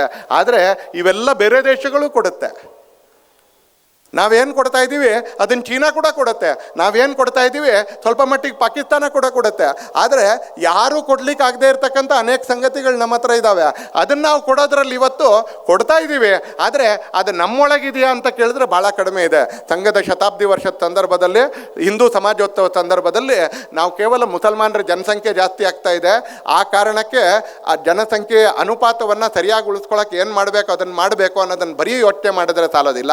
ಅದರ ಜೊತೆಗೆ ನಾವು ನಾವಾಗಿರೋದ್ರ ಬಗ್ಗೆನೂ ಕೂಡ ನಾವು ಯೋಚನೆ ಮಾಡಬೇಕು. ಹಿಂದೂ ಸಮಾಜೋತ್ಸವ ಸಂದರ್ಭದಲ್ಲಿ ಬಾಂಗ್ಲಾದೇಶಿಯರು ಭಾರತದೊಳಗೆ ನುಗ್ಗುತ್ತಾ ಇದ್ದಾರೆ. ಅವರನ್ನು ರಾಜಕಾರಣಿಗಳು ಸ್ಥಳೀಯ ಮಟ್ಟದಲ್ಲೂ ರಾಜ್ಯದ ಮಟ್ಟದಲ್ಲೂ ಬೇರೆ ಬೇರೆ ಕಡೆಗಳಲ್ಲಿ ದೇಶದ ಮಟ್ಟದಲ್ಲೂ ಪೋಷಿಸ್ತಾರೆ. ಯಾಕಂದರೆ ಬಾಂಗ್ಲಾದೇಶಿಯರು ಅವರಿಗೆ ಕೇವಲ ಅಕ್ರಮ ಪ್ರವೇಶಿಗರಲ್ಲ, ಬಾಂಗ್ಲಾದೇಶಿಯರು ಅನೇಕರಿಗೆ ವೋಟ್ ಬ್ಯಾಂಕ್ ಕೂಡ. ಬಾಂಗ್ಲಾದೇಶರು ಅನೇಕರಿಗೆ ವೋಟ್ ಬ್ಯಾಂಕ್ ಕೂಡ. ನಮ್ಮ ಮಧ್ಯದಲ್ಲೇ ಪುನೀತ್ ಕೆರೆಹಳ್ಳಿ ಇದ್ದಾರೆ. ಸ್ವಲ್ಪ ಹೊರಟಾಗಿ ಹ್ಯಾಂಡಲ್ ಮಾಡಿದ್ರು ಅವ್ರು, ಹೋಗಿ ಆಧಾರ್ ಕಾರ್ಡೆಲ್ಲ ನೋಡಿ. ಆದರೆ ಪೊಲೀಸರಿಗೆ ಎಲ್ಲಾದರೂ ಒಂದು ಕಡೆ ನಾಚಿಕೆ ಆಗಬೇಕಾಗಿತ್ತು ಅಂತಾನೆ. ನಾವು ಮಾಡಬೇಕಾಗಿರೋದು ನೀವು ವಯ್ಯ ಮಾಡ್ತಾ ಇದ್ದಾನಲ್ಲ, ಸ್ವಲ್ಪ ಅವನೂ ನಮ್ಮ ಜೊತೆ ಸೇರಿಸ್ಕೊಂಡು ಮಾಡೋಣ ಅನ್ನೋದು ಬಿಟ್ಟು ಅರೆಸ್ಟ್ ಮಾಡಿದ್ರು, ಕೋರ್ಟ್ ಹತ್ರದ ಕಪಾಲ ಕೊಡಿಸ್ಕೊಂಡ್ರು. ಯಾಕಂದರೆ ದ್ವೇಷ ಮಸೂದೆಯ ಸರ್ಕಾರದ ಪೊಲೀಸ್ನವ್ರು ಇವರು. ರಂಗನಾಥ ಸ್ವಾಮಿ ದೇವಸ್ಥಾನದ ಮೇಲೆ ಟಿಪ್ಪು ಆಕ್ರಮಣ ಮಾಡ್ದ ಅಂತ ಕೇಳಿದ್ರೆ ದ್ವೇಷ ಮಸೂದೆ ಅಂತ ಹೇಳ್ತಾರೆ. ಪೊಲೀಸ್ನವ್ರು ಹೇಗೆ ತಯಾರಾಗಿದ್ದಾರೆ ಅಂದರೆ ಇನ್ನೂ ರಾಜ್ಯಪಾಲರು ಅದಕ್ಕೆ ಸಹಿನೇ ಹಾಕಿಲ್ಲ. ತರೀಕೆರೆಯಲ್ಲಿ ಹಿಂದೂ ಸಮಾಜೋತ್ಸವ ಭಾಷಣ ಮಾಡೋಕ್ಕೆ ಹೋದ ನಮ್ಮ ಕಾರ್ಯಕರ್ತನಿಗೆ ಇಲ್ಲದೇ ಇರೋ ಕಾನೂನಲ್ಲಿ ನೋಟಿಸ್ ಇಶ್ಯೂ ಮಾಡ್ತಾರೆ. ಜಗತ್ತಲ್ಲಿ ಇರೋ ಕಾನೂನಿನ ದುರುಪಯೋಗ ನಾವೆಲ್ಲರೂ ಕೇಳಿದ್ದೀವಿ ಒಂದ್ಸಲಿ. ಇಲ್ಲದೇ ಇರೋ ಕಾನೂನಿನನ್ನು ಲಾಗು ಮಾಡೋಕ್ಕೆ ಹೋಗೋದು ಅದು ಕರ್ನಾಟಕದಲ್ಲೇ. ಯಾಕಂದರೆ ಇವತ್ತು ಸರ್ಕಾರ ನಡೆಸ್ತಾ ಇರೋರು, ಪಡಸಾಲೆಯಲ್ಲಿ ಇರೋರು ಬರೇ ಕಮ್ಯುನಿಸ್ಟ್ರು, ಬರೇ ಎಡಪಂಥೀಯರು. ಇವತ್ತು ಸರ್ಕಾರ ನಡೆಸ್ತಾ ಇರೋದೊಂದು ರಾಜಕೀಯ ಪಕ್ಷ ಆದರೆ ಸರ್ಕಾರ ನಡೆಸ್ತಾ ಇರೋವಂಥವ್ರು ಪಡಸಾಲೆಯಲ್ಲಿ ಕೂತಿರ್ತಕ್ಕಂಥವ್ರೆಲ್ಲರೂ ಎಡಪಂಥೀಯರು. ಇವತ್ತು ಅಂಥವ್ರನ್ನ ಇಟ್ಕೊಂಡು ನಡೆಸ್ತಾ ಇರೋರು ದ್ವೇಷ ಮಸೂದೆ ತರ್ತೀವಿ ಅಂತ ಹೇಳ್ತಾರೆ ಅಂತಾನೆ. ಆದರೆ ಬರೀ ಅದನ್ನೇ ಎದುರಿಸ್ತಾ ಇದ್ದೀವಿ ಅಂತ ಇಲ್ಲ, ನಮ್ಮ ಒಳಗಿನ ಸಮಸ್ಯೆನೂ ಎದುರಿಸ್ತಾ ಇದ್ದೀವಿ. ಹಾಗಾಗಿ ಸಂಘ ದೇಶದ ಎದುರುಗಡೆ ಒಂದು 5 ವಿಷಯ ಹೇಳ್ತು. ಆ 5 ವಿಷಯವನ್ನು ನಿಮ್ಮ ಎದುರಿಗೆ ಹೇಳಿ ನನ್ನ ಮಾತು ಮುಗಿಸೋವಂಥ ಪ್ರಯತ್ನ ಮಾಡ್ತೀನಿ ನಾನು. ಸಂಘ ಹೇಳ್ತು, ಹಿಂದುವಾಗಿ ಬದುಕಬೇಕು, ಹಿಂದೂ ಸಂಘರ್ಷಕ್ಕೆ ಸಿದ್ಧನಾಗಿರಬೇಕು, ಹಿಂದೂ ಸವಾಲುಗಳನ್ನ ಎದುರಿಸಬೇಕು. ಅದೆಲ್ಲದರ ಜೊತೆಗೆ ಆಂತರಿಕವಾಗಿ ಒಳಗಿನಿಂದ ಹಿಂದೂ ತನ್ನ ಅಂತಃಶಕ್ತಿನೂ ಜಾಸ್ತಿ ಮಾಡ್ಕೊಳ್ಬೇಕು. ಒಬ್ಬ ಹಿಂದುವಾಗಿ ಬದುಕಬೇಕು.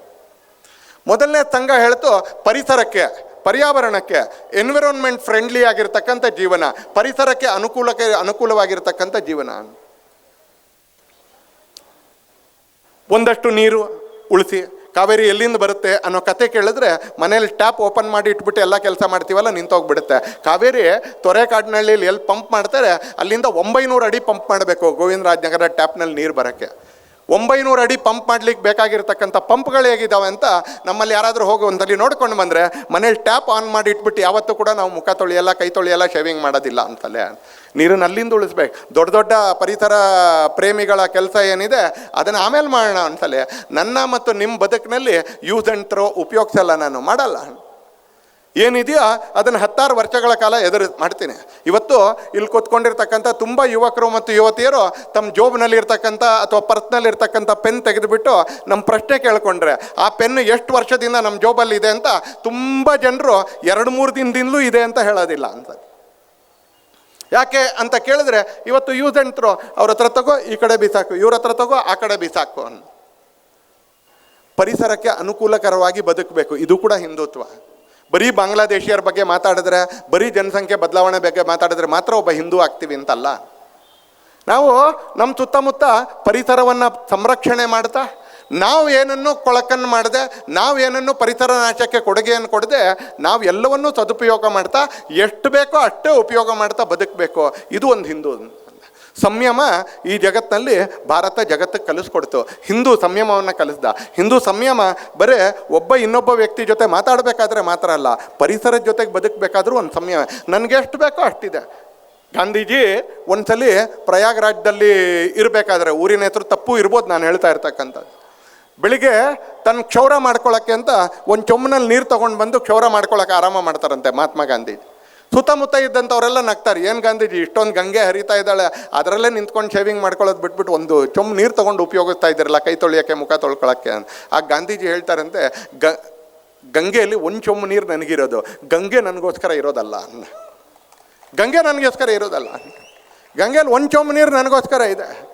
ದಿನಕ್ಕೆ 80 ಲೀಟ್ರ್ 100 ಲೀಟ್ರ್ 120 ಲೀಟ್ರ್ ಸರ್ಕಾರ ನಮಗೋಸ್ಕರ ಒದಗಿಸುತ್ತೆ ಅಂತಲೇ. ಕಾವೇರಿಯ 120 ಲೀಟ್ರ್ 80 ಲೀಟ್ರ್ 70 ಲೀಟ್ರ್ ನಮಗೋಸ್ಕರನೇ ಇರೋದು. ಆದರೆ 121 ಲೀಟ್ರ್ 122 ಲೀಟ್ರ್ ಏನು ವೇಸ್ಟ್ ಮಾಡ್ತೀವಲ್ಲ, ಅದು ನಮಗೋಸ್ಕರ ಇಲ್ಲ.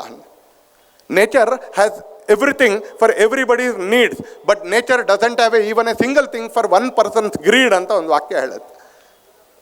ನಿಮ್ಮ ಅವಶ್ಯಕತೆಗೆ ಬೇಕಾಗಿರುವಷ್ಟು ಈ ಪ್ರಕೃತಿ ಕೊಡುತ್ತೆ. ಯಾಕಂದರೆ ಪ್ರಕೃತಿ ಮತ್ತು ಭಗವಂತ ಯಾವಾಗಲೂ ಉದಾರಿ, ಕೊಡುತ್ತೆ ಒಂದ್ಸಲಿ. ಆದರೆ ನಿಮಗೆ ದುರಾಸೆ ಇದ್ದರೆ ಅದನ್ನು ಪ್ರಕೃತಿ ಕೊಡೋದಿಲ್ಲ. ನಮ್ಮ ದುರಾಸೆ ಕೊಡುವಷ್ಟು ಪ್ರಕೃತಿಲಿಲ್ಲ. ಸಂಘ ಹೇಳ್ತೋ, ಸಮಾಜದಲ್ಲಿ ಎಲ್ಲರೂ ಹೇಳಿದ್ರು ಪರಿಸರಕ್ಕೆ ಅನುಕೂಲಕರವಾಗಿ ಬದುಕಿ, ಇದು ಕೂಡ ಹಿಂದೂನೇ ಅನ್ನ. ಸಂಘ ಎರಡನೇದು ಹೇಳ್ತೋ, ನಮ್ಮ ಕುಟುಂಬಗಳು ಮೌಲ್ಯಯುತವಾಗಿರ್ತಕ್ಕಂಥ ಕುಟುಂಬಗಳಾಗಬೇಕು. ತುಂಬ ವಿಸ್ತಾರವಾಗಿರ್ತಕ್ಕಂಥ ವಿಷಯ, ನಾನು ಅದನ್ನೇನು ವಿವರಿಸೋಕ್ಕೆ ಅಂತ ಹೋಗ್ತೀನಿ ಅಂತ ಅಂದ್ಕೊಳ್ಬೇಡಿ ಅಂತಲೇ.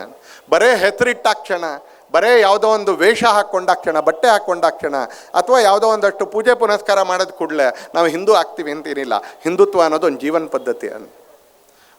ಪದ್ಧತಿ ಆ ಜೀವನ ಪದ್ಧತಿಗೆ ಅನುಗುಣವಾಗಿ ನಮ್ಮ ಮನೆಗಳು ಇದಾವ ಅಂತ ಅವಲೋಕನ ಮಾಡ್ಕೊಳ್ಬೇಕು. ಆ ದಿಕ್ಕಿನ ಕಡೆಗೆ ತಿರುಗಿ ನಡೆಯೋಕ್ಕೆ ಆರಂಭ ಮಾಡಬೇಕು. ಗುರಿ ತಲುಪೋಕ್ಕಾಗಲ್ಲ, ಯಾಕಂದರೆ ಭಾಳ ದೂರ ಇದೆ ಅಂತಲೇ. ಆದರೆ ಆ ಗುರಿ ತಲುಪೋ ದಿಕ್ಕಿನಲ್ಲಿ, ಆ ದಿಕ್ಕಿನಲ್ಲಿ ನಡಿಬೋದಲ್ಲ, ನಾವು ನಡಿಬೇಕು. ಮೂರನೇದು ಸಮರಸ ಹಿಂದೂ ಸಮಾಜ. ನಮ್ಮಲ್ಲಿ ಜಾತಿ ಇದೆ. ಹೇಗೊಂದು ಸ್ಕೂಲಲ್ಲಿ ಬೇರೆ ಬೇರೆ ಕ್ಲಾಸಲ್ಲಿ ಸೆಕ್ಷನ್ಗಳು ಇರ್ತಾವೋ ಹಾಗೆ ನಮ್ಮಲ್ಲೂ ಜಾತಿ ಇದೆ. ಅದೊಂದು ವ್ಯವಸ್ಥೆ, ಅದೊಂದು ಅರೇಂಜ್ಮೆಂಟು. 100 ಕೋಟಿ ಅಂತ ಹಾಗಲ್ಲ ಅಂತಲೇ. ಬೇರೆ ಬೇರೆ ನಡವಳಿಕೆಗನುಗುಣವಾಗಿ, ಬೇರೆ ಬೇರೆ ಪೂಜಾ ಪದ್ಧತಿಗಳಿಗನುಗುಣವಾಗಿ ಈ ದೇಶದಲ್ಲಿ ಜಾತಿ ನಿರ್ಮಾಣ ಆಗಿದೆ. ಅದೊಂದು ಎಕ್ಸಿಸ್ಟಿಂಗ್ ಫ್ಯಾಕ್ಟ್, ಅದನ್ನು ಅಕ್ಸೆಪ್ಟ್ ಮಾಡಬೇಕು ಅಂತಲೇ. ಹೇಗೆ ಒಂದು ಸ್ಕೂಲಲ್ಲಿ 50 ಜನ ಇದ್ದಾಗ ಒಂದು ಸೆಕ್ಷನ್ ಇರುತ್ತೋ, 60 ಜನ ಆದಾಗ 2 ಸೆಕ್ಷನ್ ಮಾಡುತ್ತಾರೋ, 90 100 ಆಗ್ತಾ ಇದ್ದಂಗೆ 3ನೇ ಸೆಕ್ಷನ್ ಆಗುತ್ತೋ, ಹಾಗೆ ನಮ್ಮ ದೇಶದಲ್ಲೂ ಜಾತಿ ಇದೆ. ಆದರೆ ಆ ಸ್ಕೂಲ್ನ A section, B section, C ಸೆಕ್ಷನಲ್ಲಿ ಅಲ್ಲಿ ಏನು ಮೇಲು ಕೀಳು ಅಂತಿಲ್ಲ. ಎ ಸೆಕ್ಷನ್ನವ್ರಿಗೆ ಜಾಸ್ತಿ ಹೇಳ್ಕೊಡ್ತಾರೆ, ಬಿ ಸೆಕ್ಷನ್ನವ್ರಿಗೆ ಕಡಿಮೆ ಹೇಳ್ಕೊಡ್ತಾರೆ, ಸಿ ಸೆಕ್ಷನ್ನವ್ರಿಗೆ ಮತ್ತೂ ಕಡಿಮೆ ಹೇಳ್ಕೊಡ್ತಾರೆ. ಇಲ್ಲ, ಒಳ್ಳೆ ಟೀಚರ್ ಎ ಸೆಕ್ಷನ್ಗೆ ಹೋಗ್ತಾರೆ, ಸ್ವಲ್ಪ ಮೀಡಿಯಮ್ ಲೆವೆಲ್ ಟೀಚರ್ ಬಿ ಸೆಕ್ಷನ್ಗೆ ಹೋಗ್ತಾರೆ, ಕೆಟ್ಟ ಟೀಚರ್ ಸಿ ಸೆಕ್ಷನ್ಗೆ ಹಾಕ್ತಾರೆ ಅಂತಿಲ್ಲ. It's an arrangement. ಅವುಗಳ ನಡುವೆ ಭೇದ ಇಲ್ಲ ಅಂದಾನೆ. 40 ಆಗ್ತಾ ಇದ್ದಂಗೆ ಆಗುತ್ತೆ, 41ನೇದಾದ ಕೂಡಲೇ ಬಿ ಸೆಕ್ಷನ್ ಶುರು ಆಗುತ್ತೆ, 81ನೇದಾದ ಕೂಡಲೇ ಸಿ ಸೆಕ್ಷನ್ ಶುರು ಆಗುತ್ತೆ ನಿಯಮದ ಪ್ರಕಾರ. ಹಾಗೆ ನಮ್ಮಲ್ಲಿ ಜಾತಿ ಇತ್ತು, ಆದರೆ ಯಾವಾಗಲೂ ಒಂದ್ಸಲಿ ಜಾತೀಯತೆ ಬಂತು, ಯಾವಾಗಲೂ ಒಂದ್ಸಲಿ ಜಾತಿವಾದ ಬಂತು, ಯಾವಾಗಲೂ ಒಂದ್ಸಲಿ ಜಾತಿವಾದ ಬಂತು. ಆ ಕಾರಣಕ್ಕೆ ಅಸ್ಪೃಶ್ಯತೆಯೂ ಬಂತು. ಇದು ನಮ್ಮ ಸಮಾಜವನ್ನು ಒಳಗಿಂದ ಕೊರಿತಾ ಇದೆ, ನೆನ್ಪಿಟ್ಕೊಳ್ಳಿ. ಇದು ನಮ್ಮ ಸಮಾಜವನ್ನು ಒಳಗಿಂದ ಟೊಳ್ಳು ಮಾಡ್ದ. ಒಬ್ಬ ಮನುಷ್ಯ ಇನ್ನೊಬ್ಬ ಮನುಷ್ಯನನ್ನು ಮನುಷ್ಯ ಪ್ರೀತಿಯಿಂದ, ಜೀವ ಪ್ರೀತಿಯಿಂದ ನೋಡೋಕ್ಕಾಗಲಿಲ್ಲ ಅಂತ ಕೇಳಿದ್ರೆ ಅವನು ಯಾವತ್ತೂ ಹಿಂದೂ ಆಗ್ಲಿಕ್ಕೆ ಸಾಧ್ಯವೇ ಇಲ್ಲ, ಯಾವತ್ತೂ ಹಿಂದೂ ಆಗ್ಲಿಕ್ಕೆ ಸಾಧ್ಯ. ಹಾಗೊಂದು ಸಮರಸ ಸಮಾಜಕ್ಕೆ ನಮ್ಮದೇ ಆಗಿರ್ತಕ್ಕಂಥ ರೀತಿಯ ನಡವಳಿಕೆಗಳು ಬೇಕು. ಆ ಸಮರಸ ಸಮಾಜ ಕೂಡ ನಮ್ಮ ಹತ್ರ ಬೇಕು. ಇನ್ನು ಸ್ವದೇಶಿ ನಮ್ಮ ದೇಶದಲ್ಲಿ ನಮ್ಮದು ಅಂತ ಒಂದು ಭಾಷೆ ಇದೆ. ಅಮ್ಮ ಮಗುವಿನ ಹತ್ರ ಮಾತಾಡಬೇಕಾದ್ರೆ ಇಂಗ್ಲೀಷ್ ಬೇಕು ಅಂತಿಲ್ಲ, ಟೀಚರು ಸ್ಟೂಡೆಂಟ್ ಹತ್ರ ಮಾತಾಡಬೇಕಾದ್ರೆ ಇಂಗ್ಲೀಷ್ ಬೇಕಾಗ್ಬೋದು. ಆದರೆ ಕನ್ನಡದಮ್ಮ ಕನ್ನಡದ ಮಗು ಜೊತೆ ಮಾತಾಡೋಕ್ಕೆ ಇಂಗ್ಲೀಷ್ ಬೇಕು ಅಂತಿಲ್ಲ, ತಮಿಳಮ್ಮ ತಮಿಳದ ಮಗು ಜೊತೆ ಮಾತಾಡೋಕ್ಕೆ ಇಂಗ್ಲೀಷ್ ಬೇಕು ಅಂತೇನಿಲ್ಲ, ಮನೇಲಿ ಇಂಗ್ಲೀಷ್ ಬೇಕು ಅಂತಿಲ್ಲ. ನಮಗೆ ವೆಸ್ಟರ್ನ್ ಟೆಕ್ನಾಲಜಿ ಬೇಕು, ವೆಸ್ಟರ್ನ್ ಲೈಫ್ ಸ್ಟೈಲ್ ಬೇಡ. ನಮಗೆ ಪಶ್ಚಿಮ ತಂತ್ರಜ್ಞಾನ ಬೇಕು, ಆದರೆ ಪಶ್ಚಿಮ ಜೀವನ ಶೈಲಿ ಬೇಕಾಗಿಲ್ಲ ನಮಗೆ. ಭಾಳ ಸಲ ಪಶ್ಚಿಮ ತಂತ್ರಜ್ಞಾನ ಸಿಗಲಿಲ್ಲ ಅಂದರೂ ಪಶ್ಚಿಮ ಜೀವನ ಶೈಲಿ ಅಳವಡಿಸ್ಕೊಂಡ್ಬಿಡ್ತೀವಿ. ಇವತ್ತೊಂದು ಏಕರೂಪತೆ ನಮ್ಮದು, ಏಕರೂಪತೆ. ಕೆಲವು ಕಡೆ ಅನುಕೂಲಕ್ಕೆ ಕೆಲವು ಸಂಗತಿಗಳು ಬೇಕು, ಒಪ್ಕೋತೀನಿ ನಾನು ಅಂತಲೇ. ಆದರೆ ಎಲ್ಲ ಅನಾನುಕೂಲ ಆಗುತ್ತೋ ಅಲ್ಲೂ ಅದು ಬೇಕು ಅಂತ ಹೇಳಿದ್ರೆ ಪಶ್ಚಿಮ ಜೀವ ಶೈಲಿ ಏನು ಬೇಕಾಗತ್ತೋ ಅಂತಲೇ. ಭಾಳ ಕಷ್ಟಪಟ್ಟು ಯೂನಿವರ್ಸಿಟಿಗಳಲ್ಲಿ ದಪ್ಪ ಗೌನಿಯನ್ನು ಹಾಕ್ಕೊಳ್ತಾ ಇದ್ದರು ಗ್ರ್ಯಾಜುಯೇಷನ್ ಸೆರೆಮನಿಗೆ. ಇವತ್ತು ಒಂದು 90% ಯೂನಿವರ್ಸಿಟಿಗಳಲ್ಲಿ ಕಡಿಮೆ ಆಗಿಬಿಟ್ಟಿದೆ. ಇನ್ನೂ ಕೋರ್ಟ್ನಲ್ಲಿ ಆ ಜಡ್ಜ್ಗಳನ್ನ ಮತ್ತು ಆ ಅಡ್ವೊಕೇಟ್ಗಳನ್ನ ನೋಡಿದ್ರೆ ನನಗೊಂಥರ ಬೇಜಾರಾಗುತ್ತೆ, ಸಹಾನುಭೂತಿ ಹುಟ್ಟುತ್ತೆ ಅವ್ರ ಹತ್ರ. ದಿಲ್ಲಿ ಅಂಥ ಕಡೆಗಳಲ್ಲಿ, ಆಗ್ರಾದಂಥ ಕಡೆಯಲ್ಲಿ, ಜೈಪುರದಂಥ ಕಡೆಗಳಲ್ಲಿ ಟೆಂಪ್ರೇಚರ್ 46 ಡಿಗ್ರಿ 47 ಡಿಗ್ರಿ ಇರಬೇಕಾದ್ರೆ ನಮ್ಮ ಕೋರ್ಟ್ಗಳು ಮತ್ತು ನಮ್ಮ ಅಡ್ವೊಕೇಟ್ಗಳನ್ನ ನೋಡಿದ್ರೆ, ಅವ್ರು ಹಾಕ್ಕೊಳ್ಳೋ ಬಟ್ಟೆಗಳನ್ನ ನೋಡಿದ್ರೆ ನಮ್ಗೆ ಆಶ್ಚರ್ಯ ಆಗುತ್ತೆ. ಯಾಕೆ ಹಾಕ್ಕೋತಾರೆ ಈ ಥರ ಅಂತ ಅನ್ಸುತ್ತೋ ಅಂತ. ಯಾಕೆ ಅಂದರೆ ಆ ದೇಶದಲ್ಲಿತ್ತು. ಮೊನ್ನೆವರೆಗೂ ಸರ್ಕಾರ ಬದಲಾಗೋವರೆಗೂ ಆ ಬ್ರಿಟಿಷರ ಕಾಲದಲ್ಲಿ ಅವರ ರಾಣಿಯ ಎದುರುಗಡೆ ಭಾರತದ ಬಜೆಟನ್ನು ಇಟ್ಟ ಮೇಲೆ ಆಮೇಲೆ ಇಲ್ಲಿ ಸಾಯಂಕಾಲ ಏನು ಬಜೆಟ್ ಆಗ್ತಿತ್ತೋ ಆ ಬಜೆಟಿನ ದಿನವನ್ನೇ ಮುಂದುವರಿಸಿದ್ರು. ಇತ್ತೀಚೆಗೆ ಬದಲಾಗಿ ಫೆಬ್ರವರಿ 1ನೇ ತಾರೀಕಿಗೆ ಬಂತದು, ಇತ್ತೀಚೆಗೆ ಬದಲಾಯಿತು. ನಮ್ಮದು ಅಂತ ಒಂದು ನಮ್ಮತನ ಇದೆ. ಅದು ಭಾಷೆಯಲ್ಲಿ ಇರ್ಬೋದು, ವೇಷದಲ್ಲಿ ಇರ್ಬೋದು, ರೀತಿ ನೀತಿಯಲ್ಲಿ ಇರ್ಬೋದು. ಭಾರತದ್ದೊಂದು ರೀತಿ ಇದೆ ಅಂತ. ಭಾರತದ್ದೊಂದು ರೀತಿ ಅಂದರೆ ಕೂಪಮಂಡುಕ ಅಲ್ಲ, ನಮ್ಮದೇ ಶ್ರೇಷ್ಠ ಅಂತಕ್ಕಂಥ ಒಣ ಬಂಡಾಚಾರ ಅಥವಾ ಒಣ ಅಹಂಕಾರ ಅಲ್ಲ. ನಾನು ಹೇಳ್ತಾ ಇದ್ದೀನಿ, ಪಶ್ಚಿಮದ ಎಲ್ಲ ಒಳ್ಳೆ ಬೇಕು, ನಮಗೆ ತಂತ್ರಜ್ಞಾನ ಬೇಕು, ಆದರೆ ಪಶ್ಚಿಮದ ಜೀವನ ಶೈಲಿ ಬೇಕು ಅಂತ ಇಲ್ಲ, ಪಶ್ಚಿಮದ ಆಹಾರ ವಿಹಾರ ಬೇಕು ಅಂತ ಏನಿಲ್ಲ ಅಂತ, ಪಶ್ಚಿಮದ ರೀತಿ ನೀತಿ ಬೇಕು ಅಂತ ಏನಿಲ್ಲ ಅಂತ. ಇವತ್ತು ಫ್ಯಾಷನ್ನ ಹೆಸರಿನಲ್ಲಿ, ಪ್ರೆಸ್ಟೀಜ್ನ ಹೆಸರಿನಲ್ಲಿ, ಒಣ ಅಹಂಕಾರದ ಹೆಸರಿನಲ್ಲಿ ನಾವು ಪಶ್ಚಿಮ ಜೀವನ ಶೈಲಿಯನ್ನು ಅಳವಡಿಸ್ಕೊಳ್ತಾ ಇದ್ದೀವಿ. ಅದರಿಂದ ದೂರ ಬರ್ತಾ ಸ್ವದೇಶಿತನ, ಸ್ವಭಾವತನ, ನಮ್ಮ ದೇಶ ನಮ್ಮತನ ಇದು ನಮ್ಮ ಜೀವನದಲ್ಲಿ ಬರಬೇಕು ಅನ್ನೋ. ಇನ್ನು ಕಡೆಯದು ಒಂದು ನಾಗರಿಕ ಸಮಾಜದಲ್ಲಿ ಬದುಕ್ತಾ ಇರಬೇಕಾದ್ರೆ ನಮಗೆ ಭಾರತ ಒಂದು ಸಂವಿಧಾನ ಕೊಟ್ಟಿದೆ. ನಮ್ಮ ಭಾರತದ ಸರ್ಕಾರ, ರಾಜ್ಯದ ಸರ್ಕಾರ, ಇಲ್ಲಿನ ಕಾರ್ಪೊರೇಷನ್ಗಳು ಒಂದಷ್ಟು ಸಾಮೂಹಿಕ ಜೀವನಕ್ಕೆ ಬೇಕಾಗಿರ್ತಕ್ಕಂಥ ನಿಯಮಗಳನ್ನ ರೂಪಿಸ್ತಾ ಉಂಟು. ಆಗ ಒಬ್ಬ ನಾಗರಿಕ ಕರ್ತವ್ಯದ ಅಡಿಯಲ್ಲಿ ನಾವು ಸಾಮಾನ್ಯವಾಗಿರ್ತಕ್ಕಂಥ ನಿಯಮಗಳನ್ನ ನಾವು ಪಾಲಿಸ್ತೀವ ಅನ್ಸಲ್ಲೇ. ನಾನು ಆಗಲೇ ಆರಂಭದಲ್ಲಿ ಹೇಳಿದೆ, ನಿಯಮ ಭಂಗ ಮಾಡಿದ್ರೆ ದೊಡ್ಡ ಲೀಡರು ಅಂತ ಅನೇಕರಿಗೆ ಅನ್ನಿಸ್ಬಿಟ್ಟಿದೆ ಅಂತಲ್ಲೇ. ಇಲ್ಲ ಇಲ್ಲ, ನಮ್ಮ ಪ್ರಧಾನಮಂತ್ರಿಗಳು ಈ ಥರದ ಕಾರ್ಯಕ್ರಮದಲ್ಲಿ ಎಲ್ಲಾದರೂ ಪೇಪರ್ ಸಿಕ್ಕಿದ್ರೆ ತೆಗೆದು ಅದನ್ನು ಜೋಬಿಗೆ ಹಾಕ್ಕೊಳ್ತಾರೆ ಅನ್ಸಲ್ಲೇ. ಯಾಕೆ ಅಂದರೆ ಸ್ವಚ್ಛತೆ ಬಗ್ಗೆ ಒಂದು ಸಂಕಲ್ಪ ಇದೆ. ನಾನು ಸ್ವಚ್ಛ ಭಾರತ್ ಅಂತ ಹೇಳಿದ್ದೀನಿ, ಸ್ವಚ್ಛತೆ ಬಗ್ಗೆ ನನಗೊಂದು ಸಂಕಲ್ಪ ಇದೆ. ಒಂದು ನಿಯಮ, ಮರ್ಯಾದಾ ಪುರುಷೋತ್ತಮ ರಾಮಚಂದ್ರನ ದೇಶ ನಮ್ಮದು. ಒಂದು ಸಾಮೂಹಿಕವಾಗಿರ್ತಕ್ಕಂಥ ನಿಯಮಗಳಿದ್ದರೆ ಆ ನಿಯಮಕ್ಕೆ ಅನುಗುಣವಾಗಿ ನಮ್ಮ ವ್ಯಕ್ತಿಗತ ಬದುಕು, ನಮ್ಮ ಸಾಮೂಹಿಕ ಬದುಕು ಎರಡೂ ಕೂಡ ಅದಕ್ಕೆ ಅನುಗುಣವಾಗಿರಬೇಕು. ಹಾಗಾದಾಗ ಮಾತ್ರ ದೇಶ ಒಳ್ಳೆಯದಾಗುತ್ತೆ, ಸಮಾಜಕ್ಕೆ ನಾವು ಆಸ್ತಿ ಆಗ್ತೀವಿ. ಹಾಗಾಗಿ ಒಂದಷ್ಟು ಸಿವಿಕ್ ಡ್ಯೂಟೀಸ್ ಅಂತಿದೆ, ನಾಗರಿಕ ಕರ್ತವ್ಯ ಅಂತಿದೆ. ಪೊಲೀಸರು ಇಲ್ಲದೇ ಇದ್ದರೂ ನಾನು ಟ್ರಾಫಿಕ್ ಸಿಗ್ನಲ್ ಫಾಲೋ ಮಾಡ್ತೀನಿ. ಮೆಟ್ರೋ ಹತ್ತಾ ಇರಬೇಕಾದ್ರೆ ಅಲ್ಲಿ ಒಬ್ಬ ಹೆಣ್ಮಗಳನ್ನು ನಿಲ್ಲಿಸ್ತಾರೆ ಮೆಟ್ರೋ ಸ್ಟೇಷನಲ್ಲಿ. ಆಕೆ ಇಲ್ದಿದ್ರು ನಾವು ಒಬ್ಬರು ಹಿಂದ್ಗಡೆ ಒಬ್ಬರು ನಿಂತ್ಕೊಳ್ಳೋಕೆ ನಮಗೆ ಬರುತ್ತೆ ನಮಗೊಬ್ಬರಿಂದ, ನಮ್ಮನ್ನು ಒಬ್ಬರು ಹಿಂದ್ಗಡೆ ಒಬ್ಬರು ನಿಲ್ಲಿಸ್ಕೊಳ್ಳೋಕ್ಕೆ ಇಷ್ಟು ಓದಿರೋ ನಮಗೆ ಅಲ್ಲೊಬ್ಬ ಕಡಿಮೆ ಓದಿರ್ತಕ್ಕಂಥ ಹೆಣ್ಮಕ್ಳ ಅವಶ್ಯಕತೆ ಇಲ್ಲ, ಗಾರ್ಡಿನ ಅವಶ್ಯಕತೆ ಇಲ್ಲ. ನಮ್ಗೆ ಒಬ್ಬರಿಂದ ಒಬ್ಬರು ನಿಂತ್ಕೊಳ್ಳೋಕೆ ಬರುತ್ತೆ. 4 ಜನ ಮಾಡೋಕ್ಕೆ ಶುರು ಮಾಡಿದ್ರೆ ಆರಾಮಾಗಿ ಉಳಿದವರೆಲ್ಲರೂ ಮಾಡ್ಲಿಕ್ಕೆ ಆರಾಮ ಮಾಡ್ತಾರೆ. ಹಾಗೊಂದು ಸಾಮೂಹಿಕ ಬದುಕಿನಲ್ಲಿ ಒಂದಷ್ಟು ಸಿವಿಕ್ ಡ್ಯೂಟೀಸ್ ಇದೆ, ಒಂದಷ್ಟು ನಾಗರಿಕ ಕರ್ತವ್ಯಗಳಿದೆ. ಸಂಘ 100 ವರ್ಷ ಆದಂಥ ಸಂದರ್ಭದಲ್ಲಿ ಸಂಘದ ಬಿಲ್ಡಿಂಗ್ ಕಟ್ಟಬೇಕು, ಸಂಘದ ಸೆಂಟೆನರಿ ಇಯರ್ ಮಾಡಬೇಕು ಅಂತ ಹೊರಡಲಿಲ್ಲ. ಸರ್ಕಾರ ನಾಣ್ಯ ಪ್ರಕಟಣೆ ಮಾಡ್ತು, ಸರ್ಕಾರ ಸ್ಟ್ಯಾಂಪ್ ವಿಮೋಚನೆ ಮಾಡ್ತು, ಸರ್ಕಾರ ಮಾಡ್ತು. ಅದರಲ್ಲಿ ಸಂಘದ್ದೇನು ವಿನಂತಿ ಇರಲಿಲ್ಲ, ಬೇಡಿಕೆ ಇರಲಿಲ್ಲ, ಸರ್ಕಾರದ ಕಡೆಯಿಂದಲೇ ಮಾಡ್ತು. ಅಲ್ಲೂ ಸ್ವಯಂ ಸೇವಕರ ಇದ್ದಿದ್ದರಿಂದ ಮಾಡಿದ್ರು. ಆದರೆ ಸಂಘ ಅಪ್ಲಿಕೇಶನ್ ಹಾಕಲಿಲ್ಲ, ನಮ್ಮ ಹೆಸರಿನಲ್ಲಿ ಒಂದು ನಾಣ್ಯ, ನಮ್ಮ ಹೆಸರಿನಲ್ಲಿ ಒಂದು ಸ್ಟ್ಯಾಂಪ್ ಅಂತ ಸಂಘ ಹೇಳಲಿಲ್ಲ. ಸಂಘ ಏನು ಮಾಡ್ತು, ಸಮಾಜದ ಜೊತೆ ಕೆಲಸ ಸೇರಿ ಪಂಚಪರಿವರ್ತನೆಯ ಕೆಲಸ ಮಾಡೋಣ. ಪಂಚಪರಿವರ್ತನೆಯ ಕೆಲಸದಲ್ಲಿ ಈ 5 ಸಂಗತಿಗಳನ್ನ ಇಟ್ಕೊಂಡು ನಾವು ಮುಂದುವರಿತಾ ಇದ್ದೀವಿ. ಹಿಂದೂ ಸಮಾಜೋತ್ಸವ ಸಂದರ್ಭದಲ್ಲಿ ನಮ್ಮ ಎದುರುಗಡೆ ಇರ್ತಕ್ಕಂಥ ಸವಾಲುಗಳನ್ನೂ ನಾವು ನೆನಪಿಟ್ಕೊಂಡಿರಬೇಕು.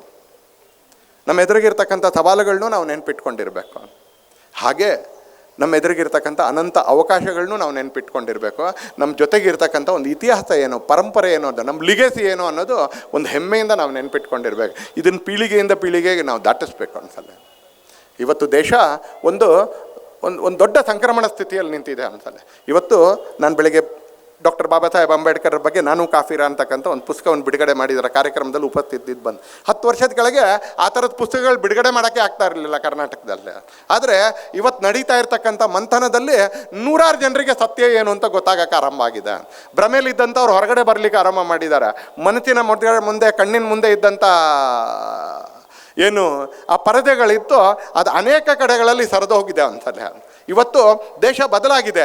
ಹಾಗಾಗಿ ನಾನು ಒಂದು ಶಬ್ದ ಹೇಳಿದೆ, ಅನಂತ ಅವಕಾಶಗಳಿದೆ ನಮಗೆ, ಅನಂತವಾಗಿರ್ತಕ್ಕಂಥ ಅವಕಾಶಗಳಿದೆ, ಅನ್ಎಂಡಿಂಗ್ ಪಾಸಿಬಿಲಿಟೀಸ್, ಇನ್ಫೈನೈಟ್ ಪಾಸಿಬಿಲಿಟಿ.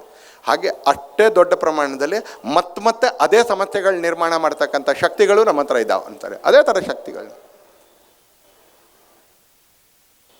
ಅದನ್ನು ಸ್ಪರ್ಶ ಮಾಡೋಕ್ಕೆ ಅಂತ ಹೊರಟ್ರೆ ಕೆಲವರಲ್ಲಿ ರಾಜಕೀಯ ಅಂತಲೂ ಅನ್ನಿಸ್ಬೋದು. ಅದರದ್ದು ರಾಜಕೀಯ ಅಲ್ಲ ಅನ್ನ, ರಾಜಕೀಯದ ರೀತಿಯಲ್ಲಿರ್ತಕ್ಕಂಥ ಸಾಮಾಜಿಕ ಸವಾಲುಗಳು. ನಾನು ಆಗಲೇ ಹೇಳಿದೆ, ಇವತ್ತು ದೇಶದಲ್ಲಿ ಒಂದು 500ರಿಂದ 600 ವಿಧಾನಸಭಾ ಕ್ಷೇತ್ರಗಳಲ್ಲಿ ಯಾವುದೇ ಪಕ್ಷದಿಂದ ಒಬ್ಬ ಹಿಂದೂ ನಿಂತು ಗೆಲ್ಲಕ್ಕಾಗೋದಿಲ್ಲ. ಯಾಕೆ ಗೆಲ್ಲಕ್ಕಾಗೋದಿಲ್ಲ? ಬಹುತ್ವ ಅಂತ ನಮಗೆ ಭಾಷಣ ಮಾಡ್ತಕ್ಕಂಥವ್ರು ನಮ್ಮ ಬಹುತ್ವದ ಬಗ್ಗೆ ಹಿಂದುತ್ವ ಕೆಲಸ ಮಾಡ್ತಾ ಇರ್ತಕ್ಕಂಥ ಸಂದರ್ಭದಲ್ಲಿ ಬಹುತ್ವದ ಬಗ್ಗೆ, ವೈವಿಧ್ಯತೆ ಬಗ್ಗೆ ಹಿಂದೂ ಸಮಾಜಕ್ಕೆ ಅಪರಿಮಿತವಾಗಿರ್ತಕ್ಕಂಥ ನಂಬಿಕೆ ಮತ್ತು ಅದನ್ನು ಅಳವಡಿಸ್ಕೊಂಡಿರ್ಬೇಕಾದ್ರೆ ಬಹುತ್ವ ಬೇರೆಯವ್ರಿಗೆ ಯಾಕಿಲ್ಲ?